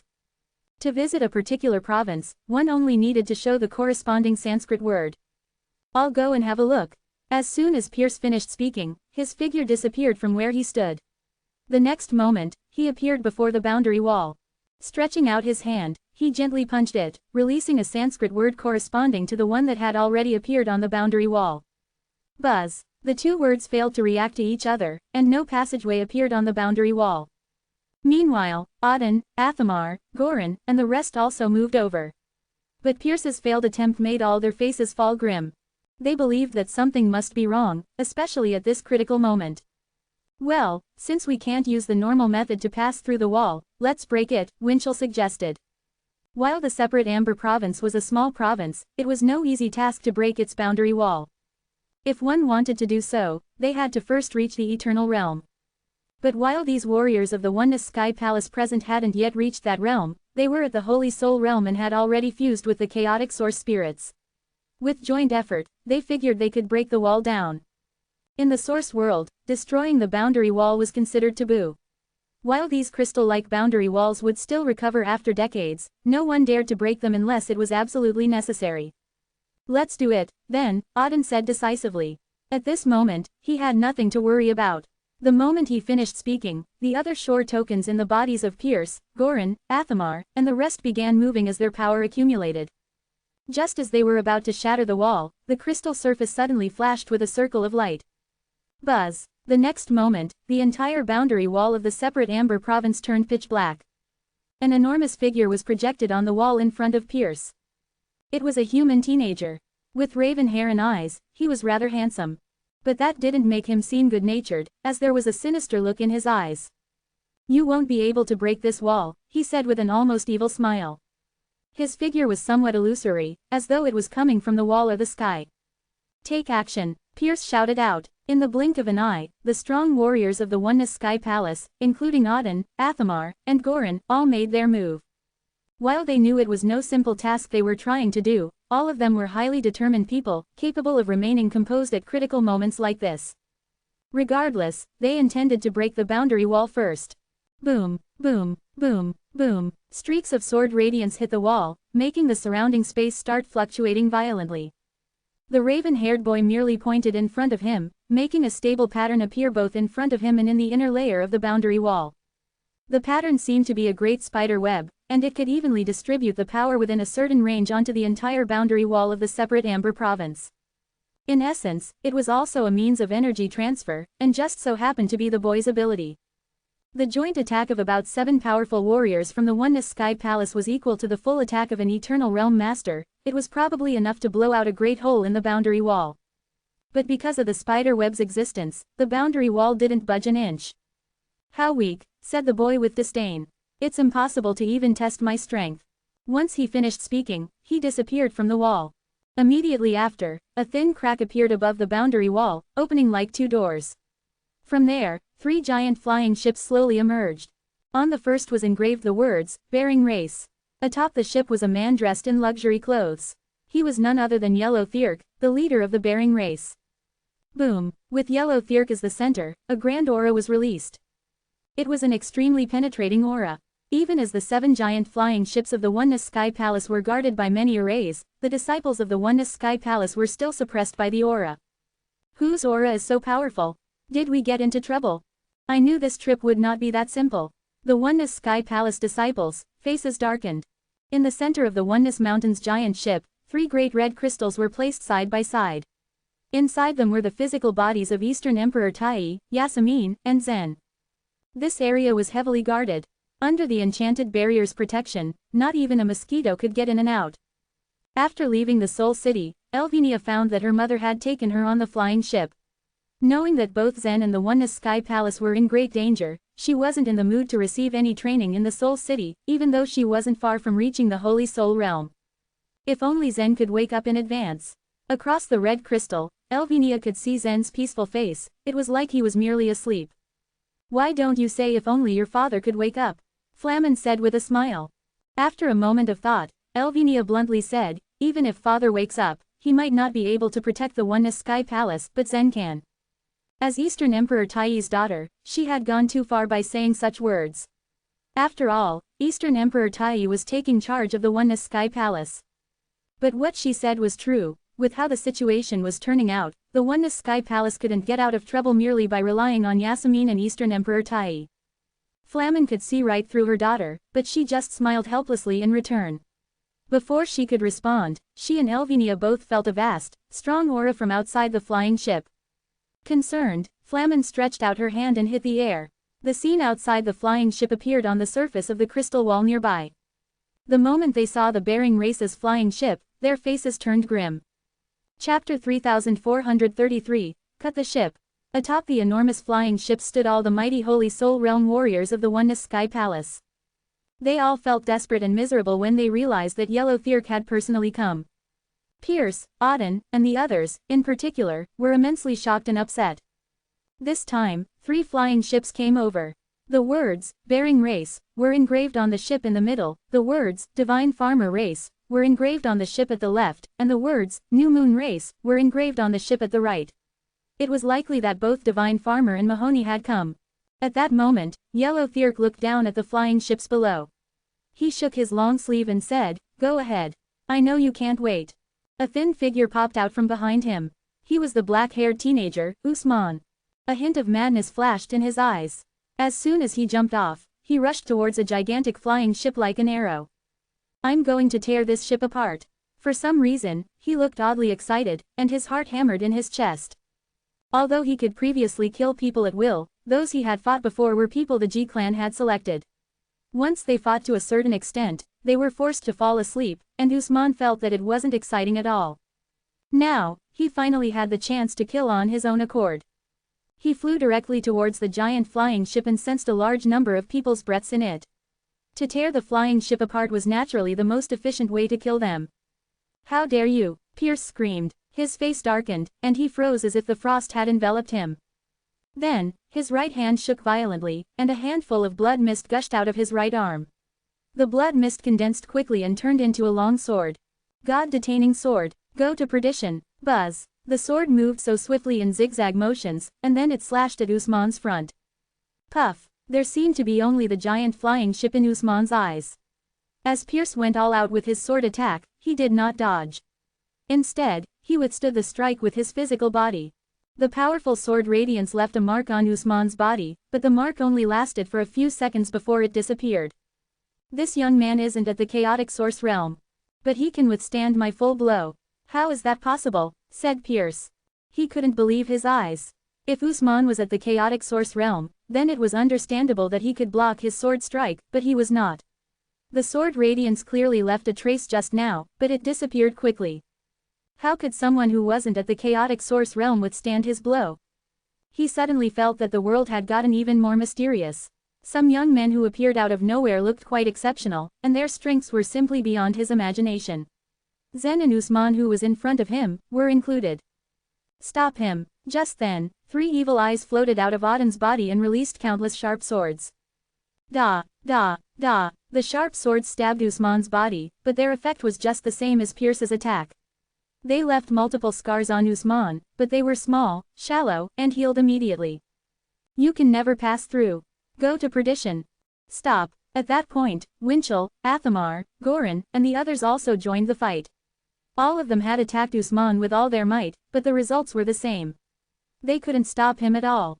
Bang, boom. Soon enough, Usman crashed hard against the side of the giant flying ship. The whole giant flying ship shook violently, and the disciples of the Oneness Sky Palace inside also tumbled due to the sudden movement. The golden light around the flying ship exploded, and the arrays on its surface were damaged. At the same time, a large crack began to spread on the ship. Then, the ship tore with a loud cracking sound. Crack. Light shone inside the ship through the cracks. The disciples of the Oneness Sky Palace inside the cabin blanched with fear. They all thought that they would be safe inside the flying ship, but they never expected for such a disaster to happen.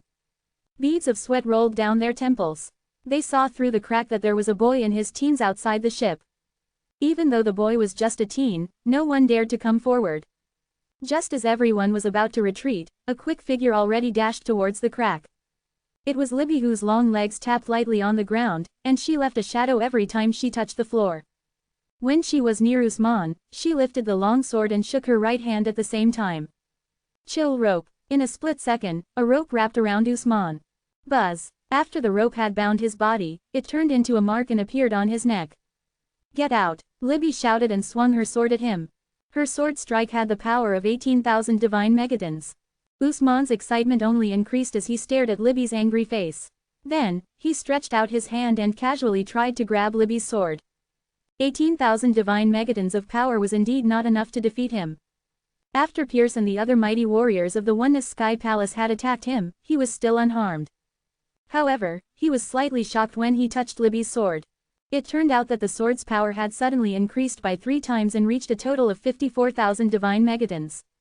His abilities allowed him to resist the power that was 10 times stronger than 54,000 divine megatons of force.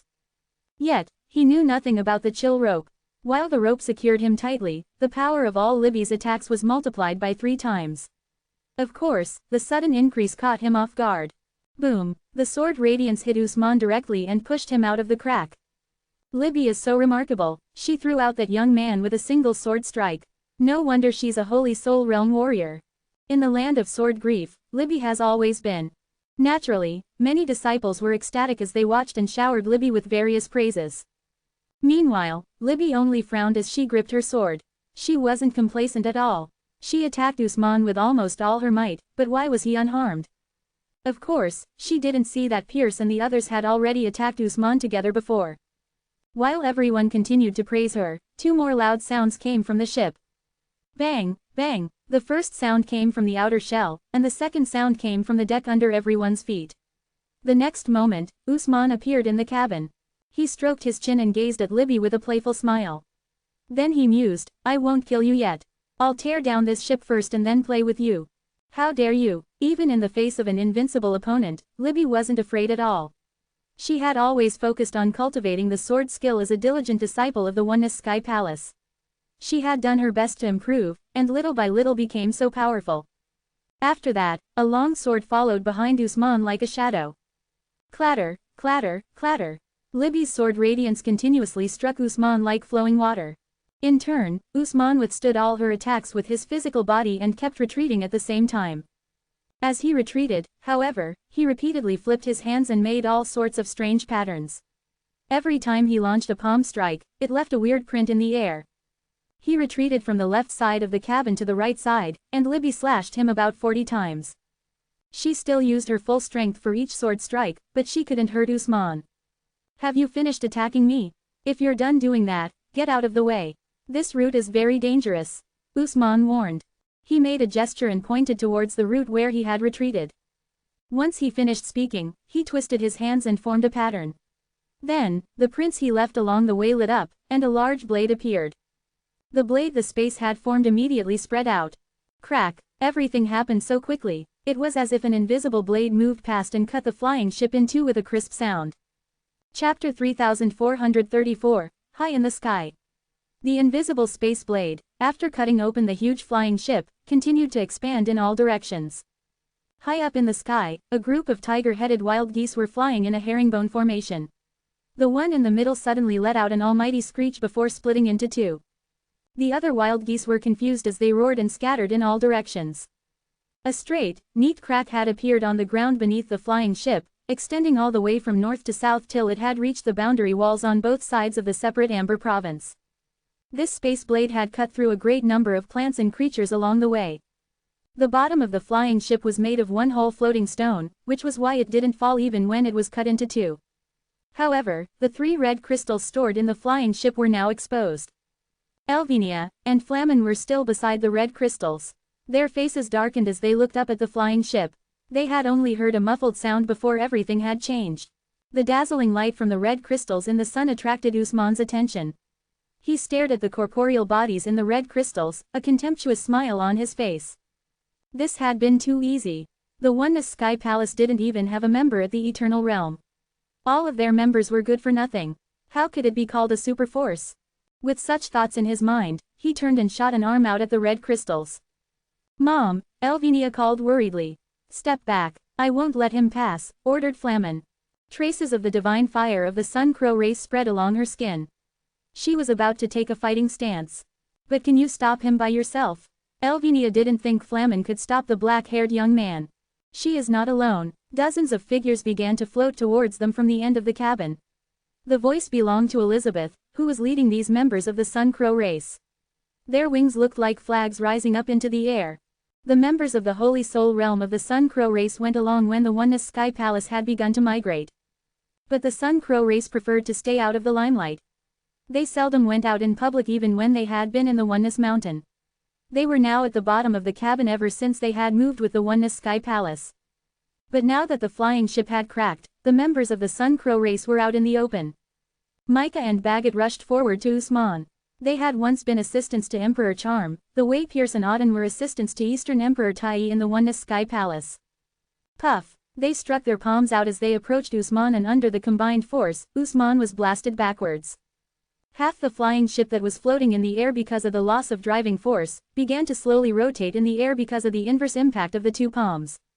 Move the crystals away as soon as possible, Micah shouted. The members of the Sun Crow race weren't worried about Eastern Emperor Tai and Yasmin, but they had to protect Zen. Flamen didn't hesitate as she carried the red crystal that contained Eastern Emperor Tai on her shoulder. Elizabeth flapped her wings and raised the crystal that contained Zen, while Bagot gently raised the red crystal that contained Yasmin. Buzz! Their carrying the crystals meant that they were about to open the space channels and escape. But Usman's voice stopped them in their tracks. You can't leave. A long, transparent saber appeared in his hand and he twirled it around, as if showing off his moves. All of a sudden, 3 shots sounded from beside Elizabeth, Flamen, and Bagot. The space channels that the 3 of them had built, collapsed in an instant. The dust had barely settled when Usman attacked them, violently slashing the saber in his hand at them. Swoosh, swoosh, 2 more visible space fluctuations spread towards Elvinia and the group. Just like the invisible space blade that had appeared earlier, these space fluctuations continued to expand forward, cutting through everything along the way. Dodge, Flamen, Elvinia, and all the members of the Sun Crow race dispersed. Another resounding crack sounded, and the half of the flying ship further split into 2 pieces. It's no fun, letting you go so easily, Usman said, his growing excitement palpable. He flew up into the air and waved the transparent saber even more zealously. An invisible blade spread out every time he waved his saber, and advanced all the way to the end of the province. If one looked down from the sky, one could see long thin lines appearing on the ground. Anything that blocked the thin lines was ruthlessly sliced into pieces. The power of the invisible blade was terrifying, but it wasn't very fast. Flamin and the members of the Sun Crow race were able to easily dodge them. However, it was difficult for the giant flying ships of the other 6 mountains to avoid these messy blades. They couldn't escape the invisible blades. Many disciples in the ships had already encountered these blades and received a brutal cutting through. Meanwhile, the powerful warriors of the Holy Soul realm from the Bearing race, the Divine Farmer race, and the New Moon race swarmed out of their flying ships to attack the Oneness Sky Palace warriors who had left the flying ships. In under 5 minutes, the scene had turned chaotic, the smell of blood spreading in all directions. The yellow Thirk stood atop the Bearing race's flying ship, looking up at the sky. His body was like a statue made of molten iron. He wasn't looking at what was going on below him. It was like he thought it had nothing to do with him. He didn't do anything, even though it was now extremely easy for him to capture Zen, who was sealed within the red crystal. In the sky, at a height of about 3 million feet, several small black dots floated in the air. If one were to move closer, they would find that these black dots were actually black ships. When the yellow Thirk had received the order of the Element Spirit race, he had known that this trip wouldn't be easy. The dilapidated Oneness Sky Palace was not within the scope of his plan, and there had been no need for the Bearing race, the Divine Farmer race, and the New Moon race to dispatch all their powerful warriors to deal with it. But he knew that he had to face a more troublesome opponent. 12 people stood on the black ships in the sky. There usually were exactly 13 people in the black ship. But today, the last position was reserved for the evil god. Now that he had been rebuilt and kept on the other shore, he wouldn't be able to get out before he descended. Therefore, the 13th position was vacant. "I think the guy down there is Usman," Tomos, the ear mouse, remarked sharply. "He has come back to life too soon. I really want to go down and crush him into pieces. Captain, when can we take action?" The brass man had never liked Usman. The captain's voice sounded from deep within his black cloak. "No hurry. Everyone hasn't arrived yet. It's too disadvantageous for us to fight now." "How long do we have to wait?" the brass man asked again. "Until Fuxi can't restrain himself any longer," the captain replied. Chapter 3435, Fists. Although the members of the Oneness Sky Palace were transported efficiently and swiftly, it was still a mammoth project. In fact, when the 7 huge flying ships flew west, there were informants constantly cascading the information to the Black Ship and the Bearing race. The Bearing race and the Black Ship had received instructions from the Element Spirit race and the Nihility race respectively. Their goal was clear, and they intended to gain control over Zen at any cost. At the same time, in the Grand Plain stage, Pierce also appealed to the Pearhill for help. In fact, as the Oneness Sky Palace members arrived at the Prime North Province, the 3 forces, including the Pearhill, the Bearing race, and the Black Ship, had all appeared, and they were intrigued by the discovery of each other's existence. However, for the time being, the Pearhill was not in a hurry, while Yellow Thirk and the captain of the Black Ship were both growing anxious. Of course, they didn't intend for the flying ships of the Oneness Sky Palace to enter the safety of the Pearhill's territory. However, Yellow Thirk and the captain were both shrewd warriors, and neither of them were willing to make the initial move. Everyone wanted to win out and reach the top, but they didn't want to take any action to do so. The captain was a man of calm demeanor. He trailed behind the flying ships, slowly following through the skies with the fleet of the Black Ship. However, the members of the Bearing race were the first to no longer be able to contain their anxiety. Yellow Thirk didn't want to make the first move, so he released Usman to intercept them in the separate Amber province. As for Yellow Thirk, Divine Farmer, and Mahoney, they were on standby in their flying ships. If Usman kept launching successful attacks and killing many warriors like this, it would be the turn of the Pearhill to get anxiety. Therefore, the captain was fairly confident that Fuxi would take action before him. "Shira, what is on your mind?" asked the captain. Shira was sitting by the railing of the ship, and her pair of smooth, white and long legs were hanging in the air. The black hemline of her dress fluttered in the breeze, and there was a tired look in her eyes. She kept a watchful eye on Usman, noting the blades moving from all directions and forming disorderly lines. "Are you still infatuated with Usman?" the bamboo pole, wrapped with bandage asked. Everyone was aware at that time that Shira had a crush on Usman. Shira shrugged and said indifferently, "This Usman is merely an incarnation of resentment. He is someone else." "I don't believe that," the captain said, shaking his head. "In fact, he is still the same Usman, but he just lacks all memories of his past." Shira glanced at the captain. Since the captain had raised this matter on purpose, he clearly wanted to make a point and say something more. He added unhurriedly, "As the incarnation of resentment, Usman is bound to be out of control. In fact, what Yellow Thirk has done is merely a repetition of what we have done in the past. Sooner or later, they will face a counterattack from Usman, Shira said indifferently. Maybe they will not suffer a counterattack, the captain countered, shaking his head. Why? Shira asked in a confused tone. The Grand Master of Heaven has instructed us that the goal for now is not only to capture Zen, but also to devour Usman, the captain replied. Devour Usman? Who will be responsible for that? Hearing this news, the members of the Black Ship were confused. That evil god, the captain explained indifferently. The evil god, isn't that warrior still on the other shore? The brass man asked in a hollow and metallic voice. We can help him descend, said the captain. Bring that brat back here. Isn't it too? To force something or someone to descend from the other shore would require the consumption of a golden red chaotic source spirit.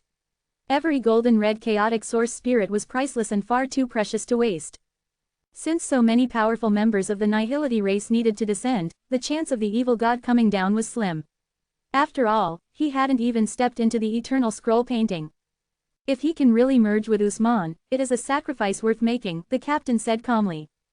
But by nature, he is no different from Usman. He is only useful while he is weak. Once he gains strength, I'm afraid we won't be able to control him at all, Shira said, her eyes gleaming with concern. The captain shrugged his shoulders and said, who knows what the Grand Master of Heaven is planning? We must do as he said. At this point, the captain seemed to notice something and added with a smile, Fuxi can't stand it anymore. The destructive power of Usman was too potent. The thin cracks had been formed by the invisible blade along the ground, and these were spreading out, almost slicing the entire separate Amber province into countless puzzle pieces. The Holy Soul Realm warriors and even the Chaotic Source Realm warriors were strong enough to dodge. But given the situation, the 7 ships of the Oneness Sky Palace were loaded with many disciples. Scores of them were sliced into 2 pieces without even knowing what had happened. Although most of the disciples of the Oneness Sky Palace had scattered in all directions, the invisible blade pierced through the entire separate Amber province, and in the end, they could not avoid it. If they were not watchful and alert, they would lose their arms and legs, or even be severed in half. As a member of the human race, Fuxi couldn't tolerate this continued slaughter. While Usman was engaged in the wanton slaughter of the people, a huge mark of 8 diagrams appeared on the boundary wall, and on the chest of Usman, another mark of 8 diagrams materialized. When Usman saw the mark of 8 diagrams on his chest, he was briefly stunned. Then he felt a terrifying wave rolling up from behind him, and a large hole instantly appeared in the solid boundary wall. The terrifying wave did not stop after it pierced through the boundary wall. Instead, it directly slammed into his chest. Boom! It was a power that Usman had previously not experienced. He felt his chest explode from the impact, and the irresistible force slammed him to the ground with a tremendous force. The wave of impact collapsed the ground, and the power that slammed him down even left a huge crater in the ground. Even though the crater was already thousands of feet deep, the remaining power still continued to press him down. The black soil buried him past his head, and he didn't know how deep he had sunk. However, before the power could dissipate, another massive force lifted him up. When Usman was raised out of the thick soil, he saw a man with black hair standing in front of him. This man's unique temperament and aura left Usman feeling a little uneasy. From the moment of his birth, Usman had never feared anyone. It could even be said that he had no knowledge of what fear was. Even in the face of Yellow Thirk, he remained unafraid. However, this black-haired man before him filled him with trepidation.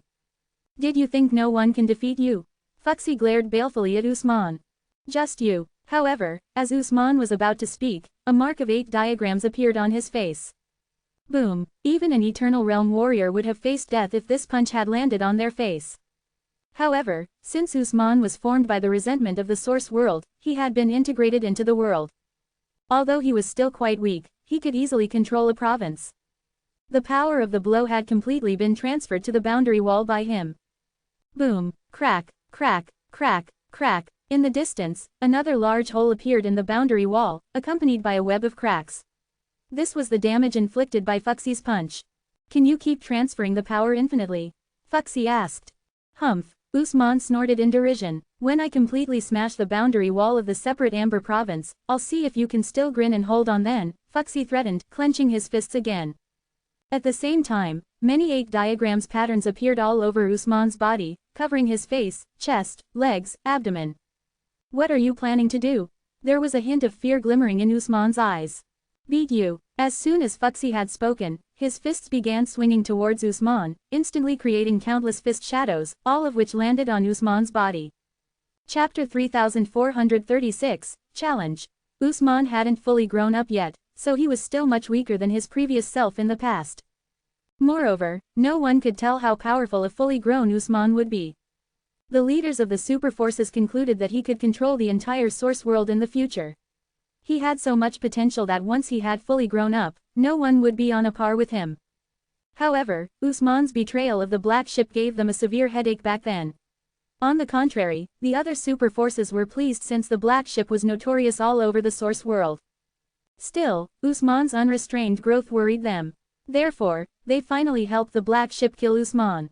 The only thing was, Usman was already very strong even though he hadn't fully grown up yet. Of course, Fuxi was much more powerful. He marked his opponent with the 8 diagrams and left no space for him to dodge his punches. Boom, boom, boom, boom. Thus, Usman got reduced to an immovable live target. Now that he couldn't wield his invisible blade and kill, the disciples of the Oneness Sky Palace finally had a chance to breathe. Some of the disciples floated in the air, while the others stayed on the ground as they all watched Fuxi beat Usman with the countless fist shadows he created. Adrenaline rushed through their veins at the thrilling sight. They knew that Fuxi's ferocious attacks could crush even an Eternal Realm Master into muddy flesh. Yet, Usman remained unharmed. How was that possible? The young disciples of the Oneness Sky Palace didn't understand it, but the powerful masters figured out why. As soon as Usman had arrived in the separate Amber province, his real presence fused with the whole land. Thus, all the damage he suffered went to the ground. For instance, every punch Fuxi threw at him created a large hole on the once indestructible boundary wall of the separate Amber province. That boundary wall surrounded the entire province. Although it was sturdy and extensive, it would collapse anytime soon because of the large holes that continually appeared on it. Yet, Usman still couldn't transfer the damage he bore at his own will. After all, he was only an incarnation of resentment in the source world. Once the boundary wall completely collapsed, he would undoubtedly die. That was how the last Usman died in the past. Back then, it was a large province 12 times bigger than the current province, but a powerful other shore token had trapped the last Usman in the center of the province. With no way to escape, he had suffered from the attacks of several Eternal Realm Masters. In the end, they smashed the last Usman to death after the boundary wall of the entire province was completely destroyed. Now, Fuxi tried to kill him with the same method. Since Yellow Thirk, Divine Farmer, and Mahoney refused to show up, he would beat Usman to death first. Unlike the other great masters who preferred to scheme and calculate a lot before they made their move, Fuxi chose to deal with things simply and directly, that was, to fight with his fists. And because of his involvement in the war, all the others stopped their battles. When Pierce, Auden, and the others saw Fuxi had come to their rescue, all of them lit up with hope.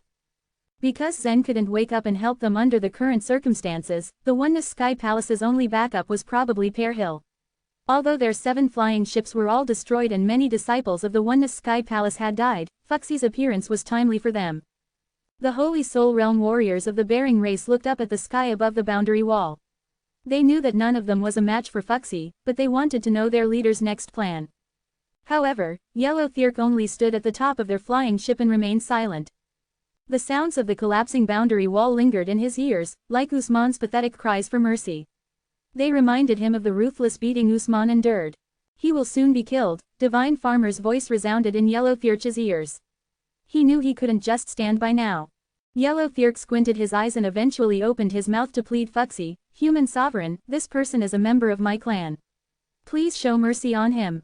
Swoosh. Fuxi's punch stopped halfway, but its power still exploded and cast the 8 diagrams, mark on Usman's body. Bang! Usman still didn't suffer any damage from the attack, but another large hole appeared on the boundary wall. Several holes connected, then a large part of the boundary wall collapsed to the ground. Fuxi looked up at the sky and sneered, since the member of your clan dared to kill the disciples of the Oneness Sky Palace at will, why should I show any mercy? The Oneness Sky Palace has offended the Bearing race. As the leader of the race, it's reasonable for me to punish them. On the other hand, I don't think it's justifiable for you to intervene. Human sovereign, don't you think so? Yellow Thirk replied in a calm voice. Although the situation in the source world had been quite tense recently, the conflicts between the super forces still hadn't escalated into an all-out war. At least the Bering race still hadn't declared war against Pear Hill, so Fuxie's intervention somehow lacked a good reason. With a disdainful look on his face, Fuxie still retorted, "Yellow Thirk, there's no need to waste your breath on bickering at this point. From now on, the Oneness Sky Palace and Pear Hill are one. I will smash anyone who dare hurt a disciple of the Oneness Sky Palace into pieces. Am I clear now?" All the disciples of the Oneness Sky Palace were deeply moved upon hearing Fuxie's words. The human sovereign had always been regarded as the strongest warrior of the human race, and now he was quite determined to protect them. "Do you want to declare war on my Bering race?" At that point, the veins on Yellow Thirch's forehead popped, and there was a fiery rage in his eyes. As the emperor of the Bering race, he could no longer stand Fuxie's defiance against him no matter how good-tempered he was. Fuxie glanced at him, and chuckled, "You came all the way here not just to enjoy the scenery, did you?" In reality, several super forces already knew that the Source World was already on the brink of a full-scale war, and it could probably happen today. "You're right, it would be my pleasure to fight you." At that moment, Yellow Thirk gently slid his finger across his chest, then his golden silk robe floated away with the wind and revealed a close-fitting black armor inside. Fuxie was well known as the human sovereign, and the title was enough to demand the respect he enjoyed from all the humans. On the other hand, the Bering race's influence hugely increased over the years because they had allied with other races. Still, Yellow Thirch's real strength was a secret to outsiders. There were even rumors that he was mightier than Fuxie. Yellow Thirk spread out his hand in the air, and a crack appeared in his palm. Blood gushed out from the crack and quickly formed a simple 3-foot-long sword. It was his lifeblood treasure, the Yellow Thirk sword, which came from his root-level bloodline. Even though Yellow Thirk and Fuxie belonged to different super forces, they had dealt with each other for countless years. Yellow Thirk knew what kind of person Fuxie was. He was the type that once he had chosen a path, he never showed mercy to anyone who dared hinder him. That was why Yellow Thirk would certainly fight him with all his strength. "I'll hold Fuxie back. Mahoney, you should go and block the black ship. Divine Farmer, you're responsible for taking Zen away," Yellow Thirk said through his life vitality. Before he set out, he had set other goals, including killing Eastern Emperor Tai and Yasmin. But since the three forces confronted each other now, the situation became too complicated. As a result, Yellow Thirk began to feel uncertain due to pressure from the battle. "What about the Snake Goddess?" Mahoney asked. Everyone was afraid of Fuxie's formidable fighting ability, but what they feared more was the wisdom of the Snake Goddess. When they realized that the Snake Goddess still hadn't shown herself, all the Eternal Realm warriors further increased their guard. Chapter 3437, Tomos. A hint of fear could be seen in Yellow Thirch's eyes. Before the Snake Goddess made a move, they wouldn't know what the result would be. If the black ship wants to mess things up, then everything will change. "We need to take action according to the situation," said Yellow Thirk. He had hoped for things to be under control, but that was not what it was at the moment. "Go." Yellow Thirk raised the sword in his hand, the golden light around it shining brightly. This sword light seemed to follow a holy path. This sword strike seemed invincible and looked like it could destroy everything in the world. "Will our choice be worth it?" Divine Farmer asked, worried. He was still uneasy about the developments and thought it wrong to go against the Pear Hill. "The gift of fate has already been marked with a price. Perhaps it's time for us to pay back," Yellow Thirk said, jumping up. The golden light enveloped his sword. It looked like he was holding a torch in his own holy path. The Eternal Realm masters like Yellow Thirk, Divine Farmer and Mahoney were shocked at the death of Emperor Charm. They were now doubting the path they had chosen. But there was no point doubting themselves now. They were destined to not be able to get rid of the Element Spirit race. What was more, they had placed all their bets on the Element Spirit race a long time ago. The Element Spirit race didn't extend their help and support for free, and it was now time for them to pay the price. Whoosh! The golden light soared into the sky and then began to pour down. It was as if someone had pierced through the sun with a sword and caused the flames to flow down the sun's body. But that wasn't a flame. It was the Holy Way, a comprehension exclusive to Yellow Thirk. "Good timing," Fuxie exclaimed, his face lighting up. He trembled with excitement, not having met an opponent of this level in a long time. The golden holy path poured down, an inexplicable aura surrounding it. The weaker disciples of the Oneness Sky Palace bent down to kneel before the holy path. It took a lot of energy even for powerful and strong-minded warriors like Libby to resist the aura. Buzz! A mark of 8 diagrams suddenly appeared on the golden holy path.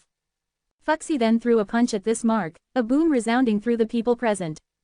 Fuxie's punch smashed the invincible and overbearing-looking holy way into pieces. Whoosh! Fuxie had also disappeared along with the holy path. But in the next moment, he appeared behind Yellow Thirk, with a mark of 8 diagrams on Yellow Thirch's back.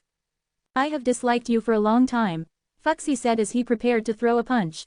As long as the mark of 8 diagrams remained with him, this punch would definitely hit its target. There were very few people in this world who could resist Fuxie's punch. Yellow Thirk, who had turned around at Fuxie's words, swung his sword towards Fuxie's fist. Yellow Thirk would suffer greatly against Fuxie's fist, but if his sword were to pierce into Fuxie's fist, it would disable one of his arms for the time being. Fuxie frowned and lowered his hand, dodging Yellow Thirch's sword. He wanted to attack him again. But Yellow Thirch's sword was still aimed at Fuxie's fist after it had drawn a circle. After a while, it looked like they were sparring with each other. The way they were fighting looked strange and absurd, but they were in great danger. Fuxie was an irritable man. He retreated 1,000 feet in the air, gathering all his energies to throw another punch. But Yellow Thirk merely smiled as he said, "It's too late." Bang! The mark on Yellow Thirch's back exploded with a loud bang. The mark of 8 diagrams lasted for a while and would automatically explode if Fuxie didn't trigger it. The explosion was powerful enough to be impressive, but it was nothing to Yellow Thirk. Fuxie looked at Yellow Thirk, his face devoid of expression, and said, "You haven't made any progress over all these years. I've made enough to defeat you." Yellow Thirk had raised his sword up before him so that it was parallel to the ground. As the golden light boomed again, the 2 top masters of the source world dove in to fight each other once again.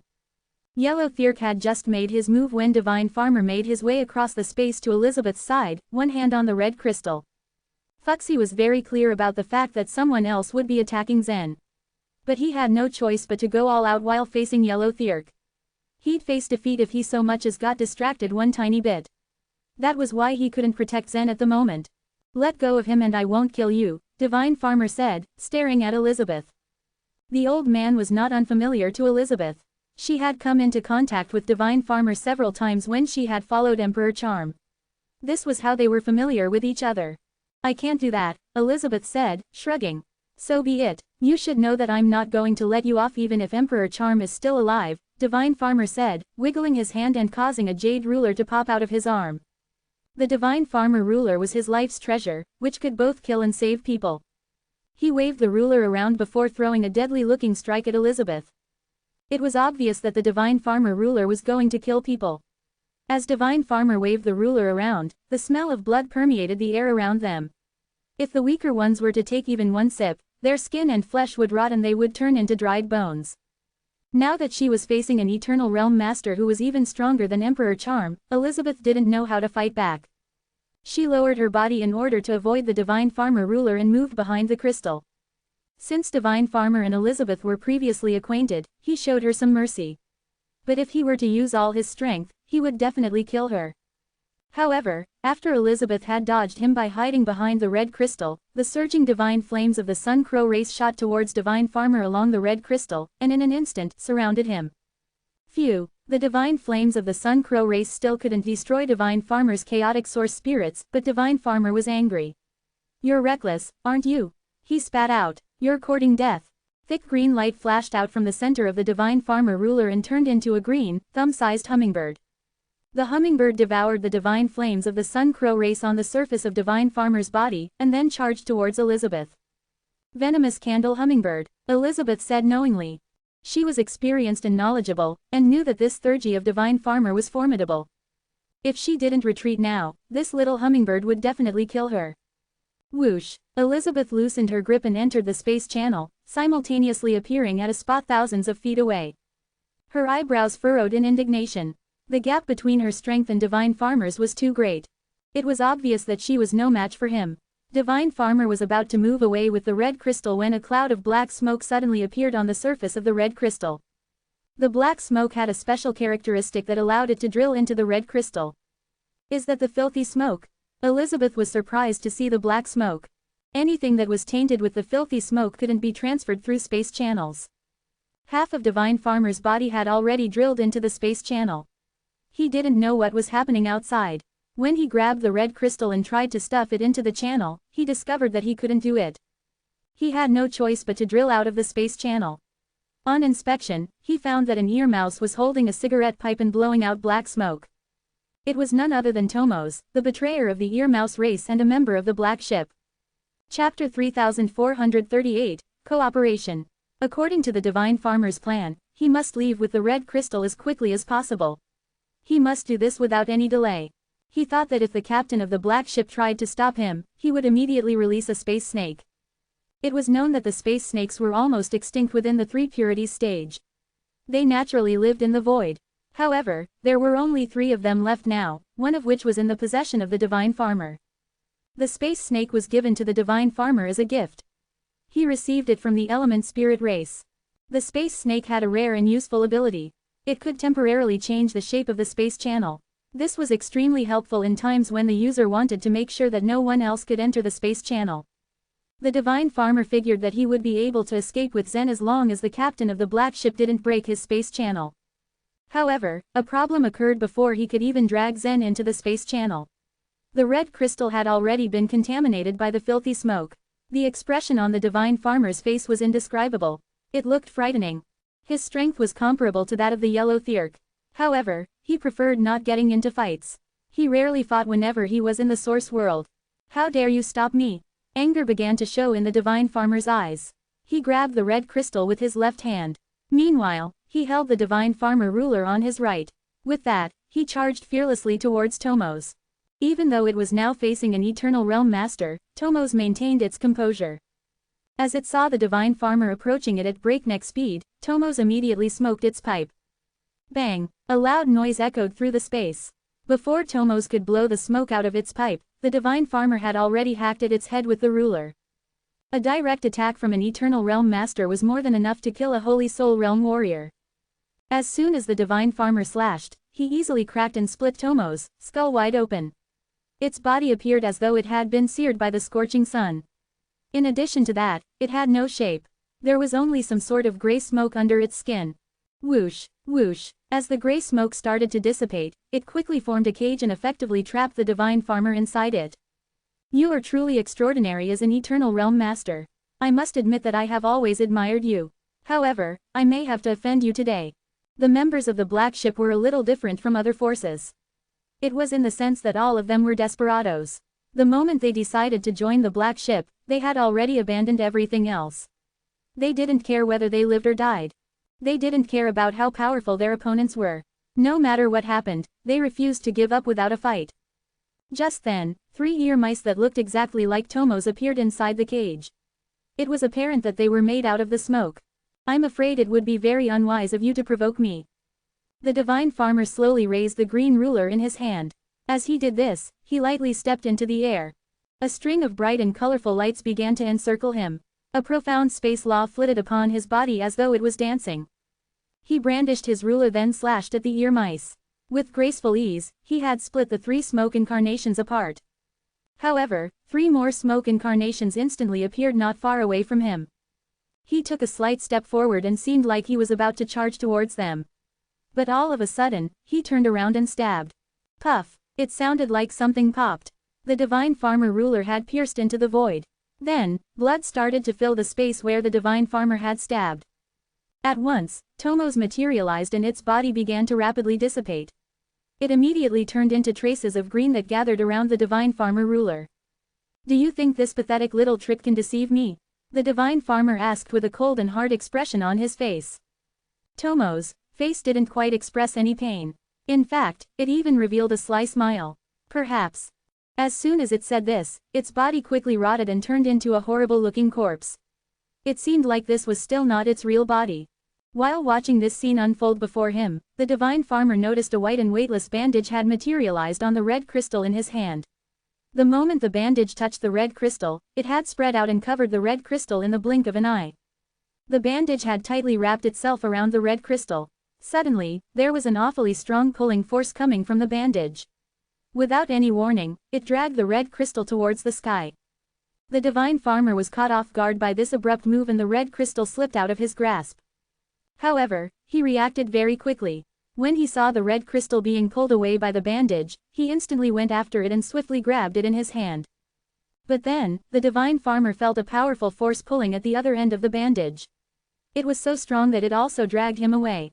This force was utterly formidable. Well then, we will see who is stronger. As he said this, the divine farmer's face darkened. The power within his body suddenly erupted. It was well known that there was a huge gap between the Eternal Realm and the Holy Soul Realm warriors. They had huge differences in terms of physical strength, real strength, speed, and soul. The moment the divine farmer's power had erupted, the bandage could no longer be pulled away from him. It couldn't budge for even a millimeter. Break. With a wave of the long ruler in his hand, he instantly severed the bandage off. However, he frowned as he grasped the red crystal with his other hand. It didn't feel as heavy as it used to be. He felt a bad sense of foreboding. He tore off the bandage in a hurry, only to find a big black stone inside it. This can't be. The red crystal that contained Zen inside had actually been replaced. My apologies. Once again, Tomos appeared a short distance from the divine farmer. It bowed to him, then turned into gray smoke and instantly dissipated. The warriors at the Eternal Realm considered those at the Holy Soul Realm as weak beings. Nevertheless, the number of warriors at the Holy Soul Realm in the Divine Farmer race was 10 times bigger than that of the Black Ship. The Divine Farmer thought that it didn't matter even if they had other shore tokens from the 3 Purities stage. Their number was too small. It was not enough to fight against him because the gap in strength was just too huge. But obviously, the members of the Black Ship were far stronger than the ordinary warriors at the Holy Soul Realm. With their cunning tricks and teamwork, they had actually managed to take away Zen from the Divine Farmer's hands. The Divine Farmer felt he was fooled. He had walked right into their trap. This was extremely humiliating. He couldn't accept that he had fallen for their cheap tricks. How dare you play tricks on me? You will pay for this. The cultivated Divine Farmer finally showed a terrifyingly ferocious expression on his face.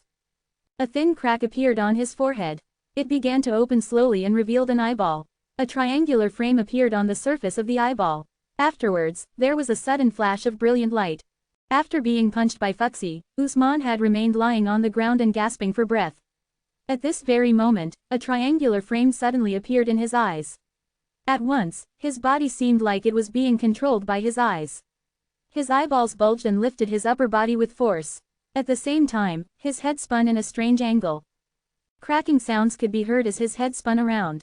Obviously, his neck was broken. However, he didn't feel any pain. He closed his eyes and fell to the ground once more. He quickly had regained his consciousness. When he woke up, he had no idea what had happened. But the severe pain from his neck made him wince and curse.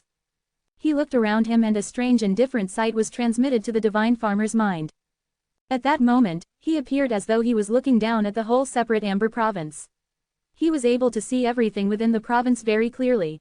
He continued to scan through the horizon. Soon enough, he noticed something 100 miles away from him.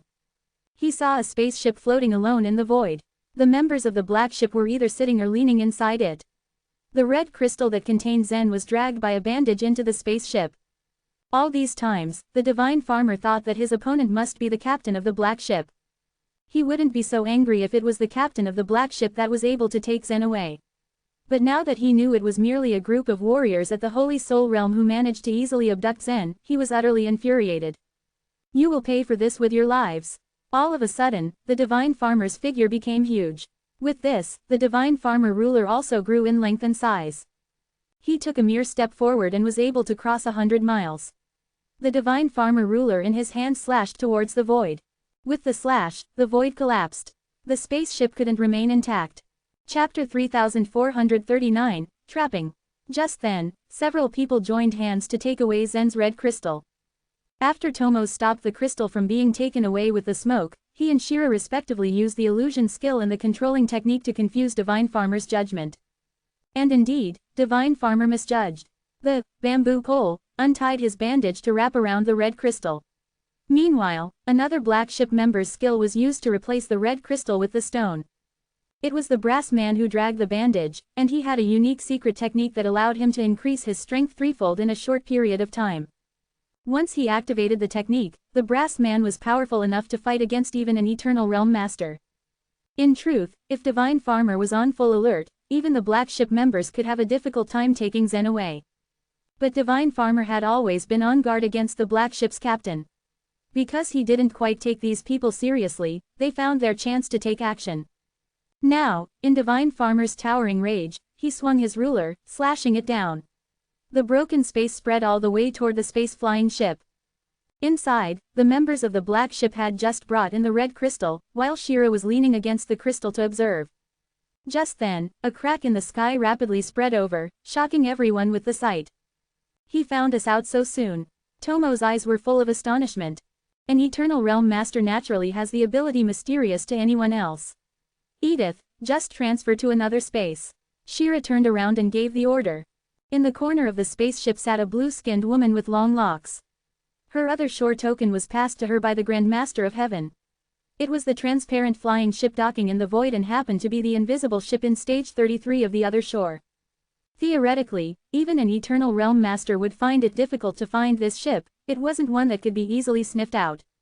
But the black ship people never expected Divine Farmer to make use of Usman's ability. Since the latter took control of the entire separate Amber province, everything there was in his view. Okay, Shira, Edith nodded. She had a rather pitiful background. Her very race had been exterminated, leaving solely her behind.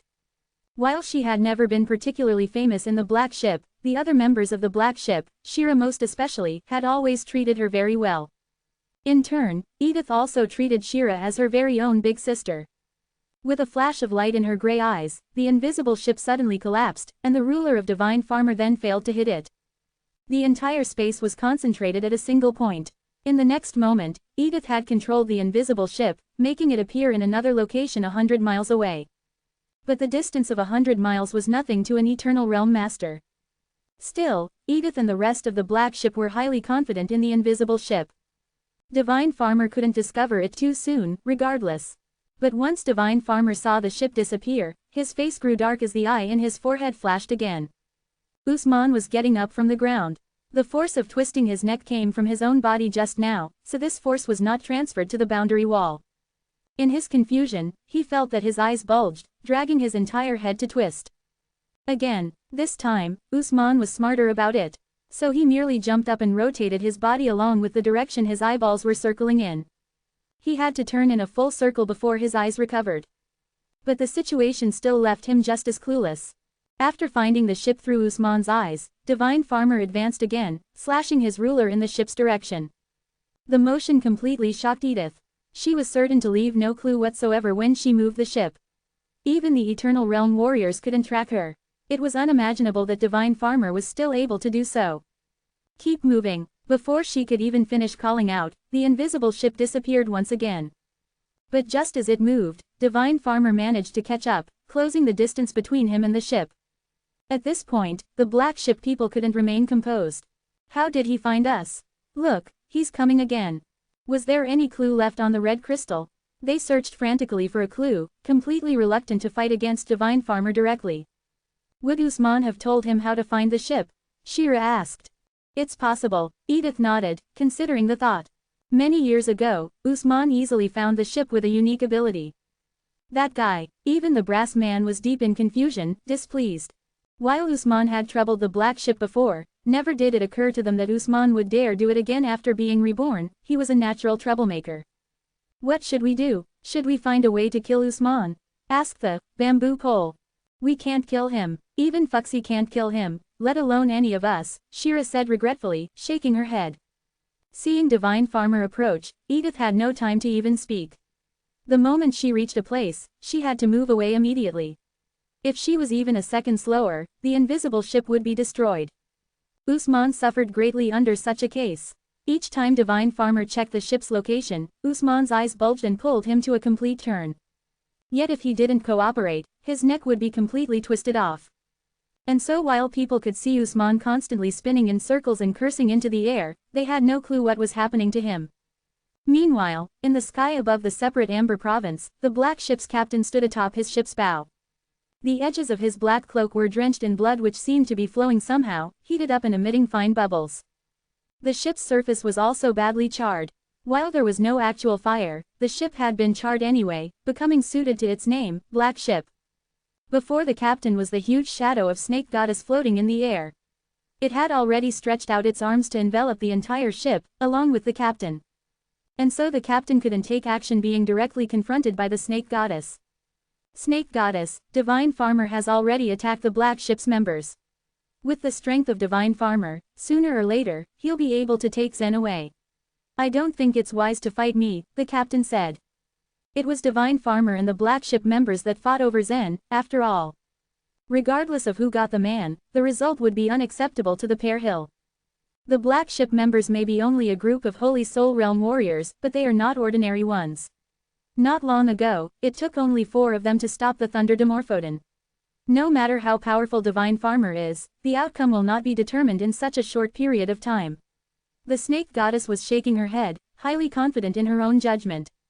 But what's the point of trapping me? Asked the captain again. It will be meaningful once Fuxi wins, responded the Snake Goddess calmly.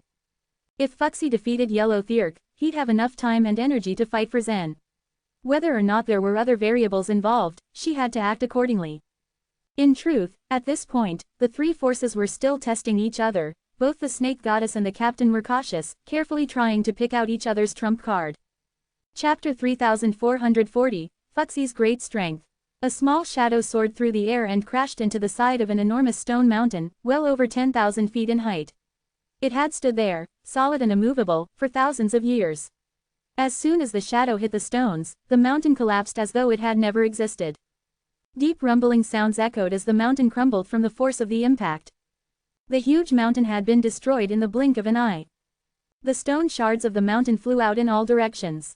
Many were sharp and deadly, and pierced through the nearby creatures like airborne weapons.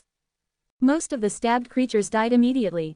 For all who lived in the mountain area, this day was the end of their world. As the rumbles of the collapsing mountain began to fade, there was a strange buzzing noise. A mark of the 8 diagrams had appeared on the ruins of the mountain.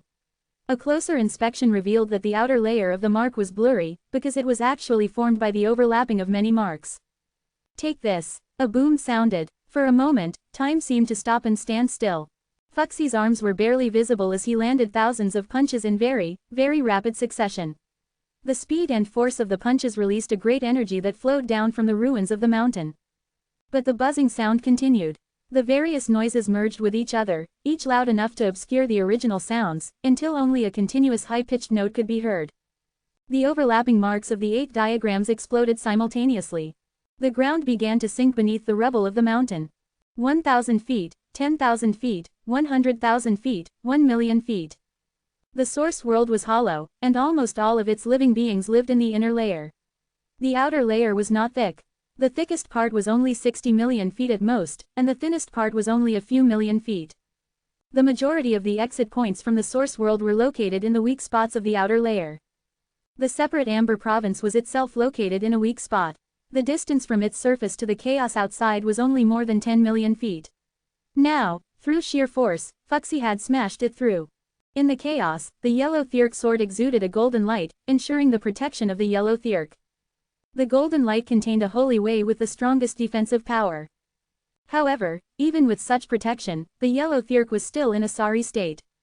He had felt very confident since the defeat of the 9 Li race. With the help of the Element Spirit race, his strength had improved by leaps and bounds. He became much more skillful in the use of his bloodline and the combination of other shore tokens. Meanwhile, Fuxi, who used to be honored as the strongest warrior at the Eternal Realm, was just an amateur. However, with his talent and fierce pursuit in the 3 Purities stage, he achieved what he had today.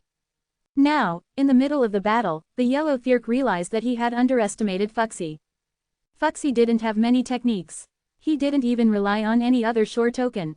He was simply strong. Fuxi's relentless attack penetrated through the weak spot. As he penetrated through the ground of separate Amber province, chaotic energy poured in through the hole, spreading throughout the province. The energy burst into the source world, emitting a buzzing noise. The first wisp of chaotic energy swept past the rubble and came into contact with a blade of grass. In an instant, the green grass withered, blackened, and died. For weaker creatures, chaotic energy was a deadly poison. Many creatures in the vast source world did not have the strength to resist the chaotic energy. Most of the aborigines in the separate Amber province would die.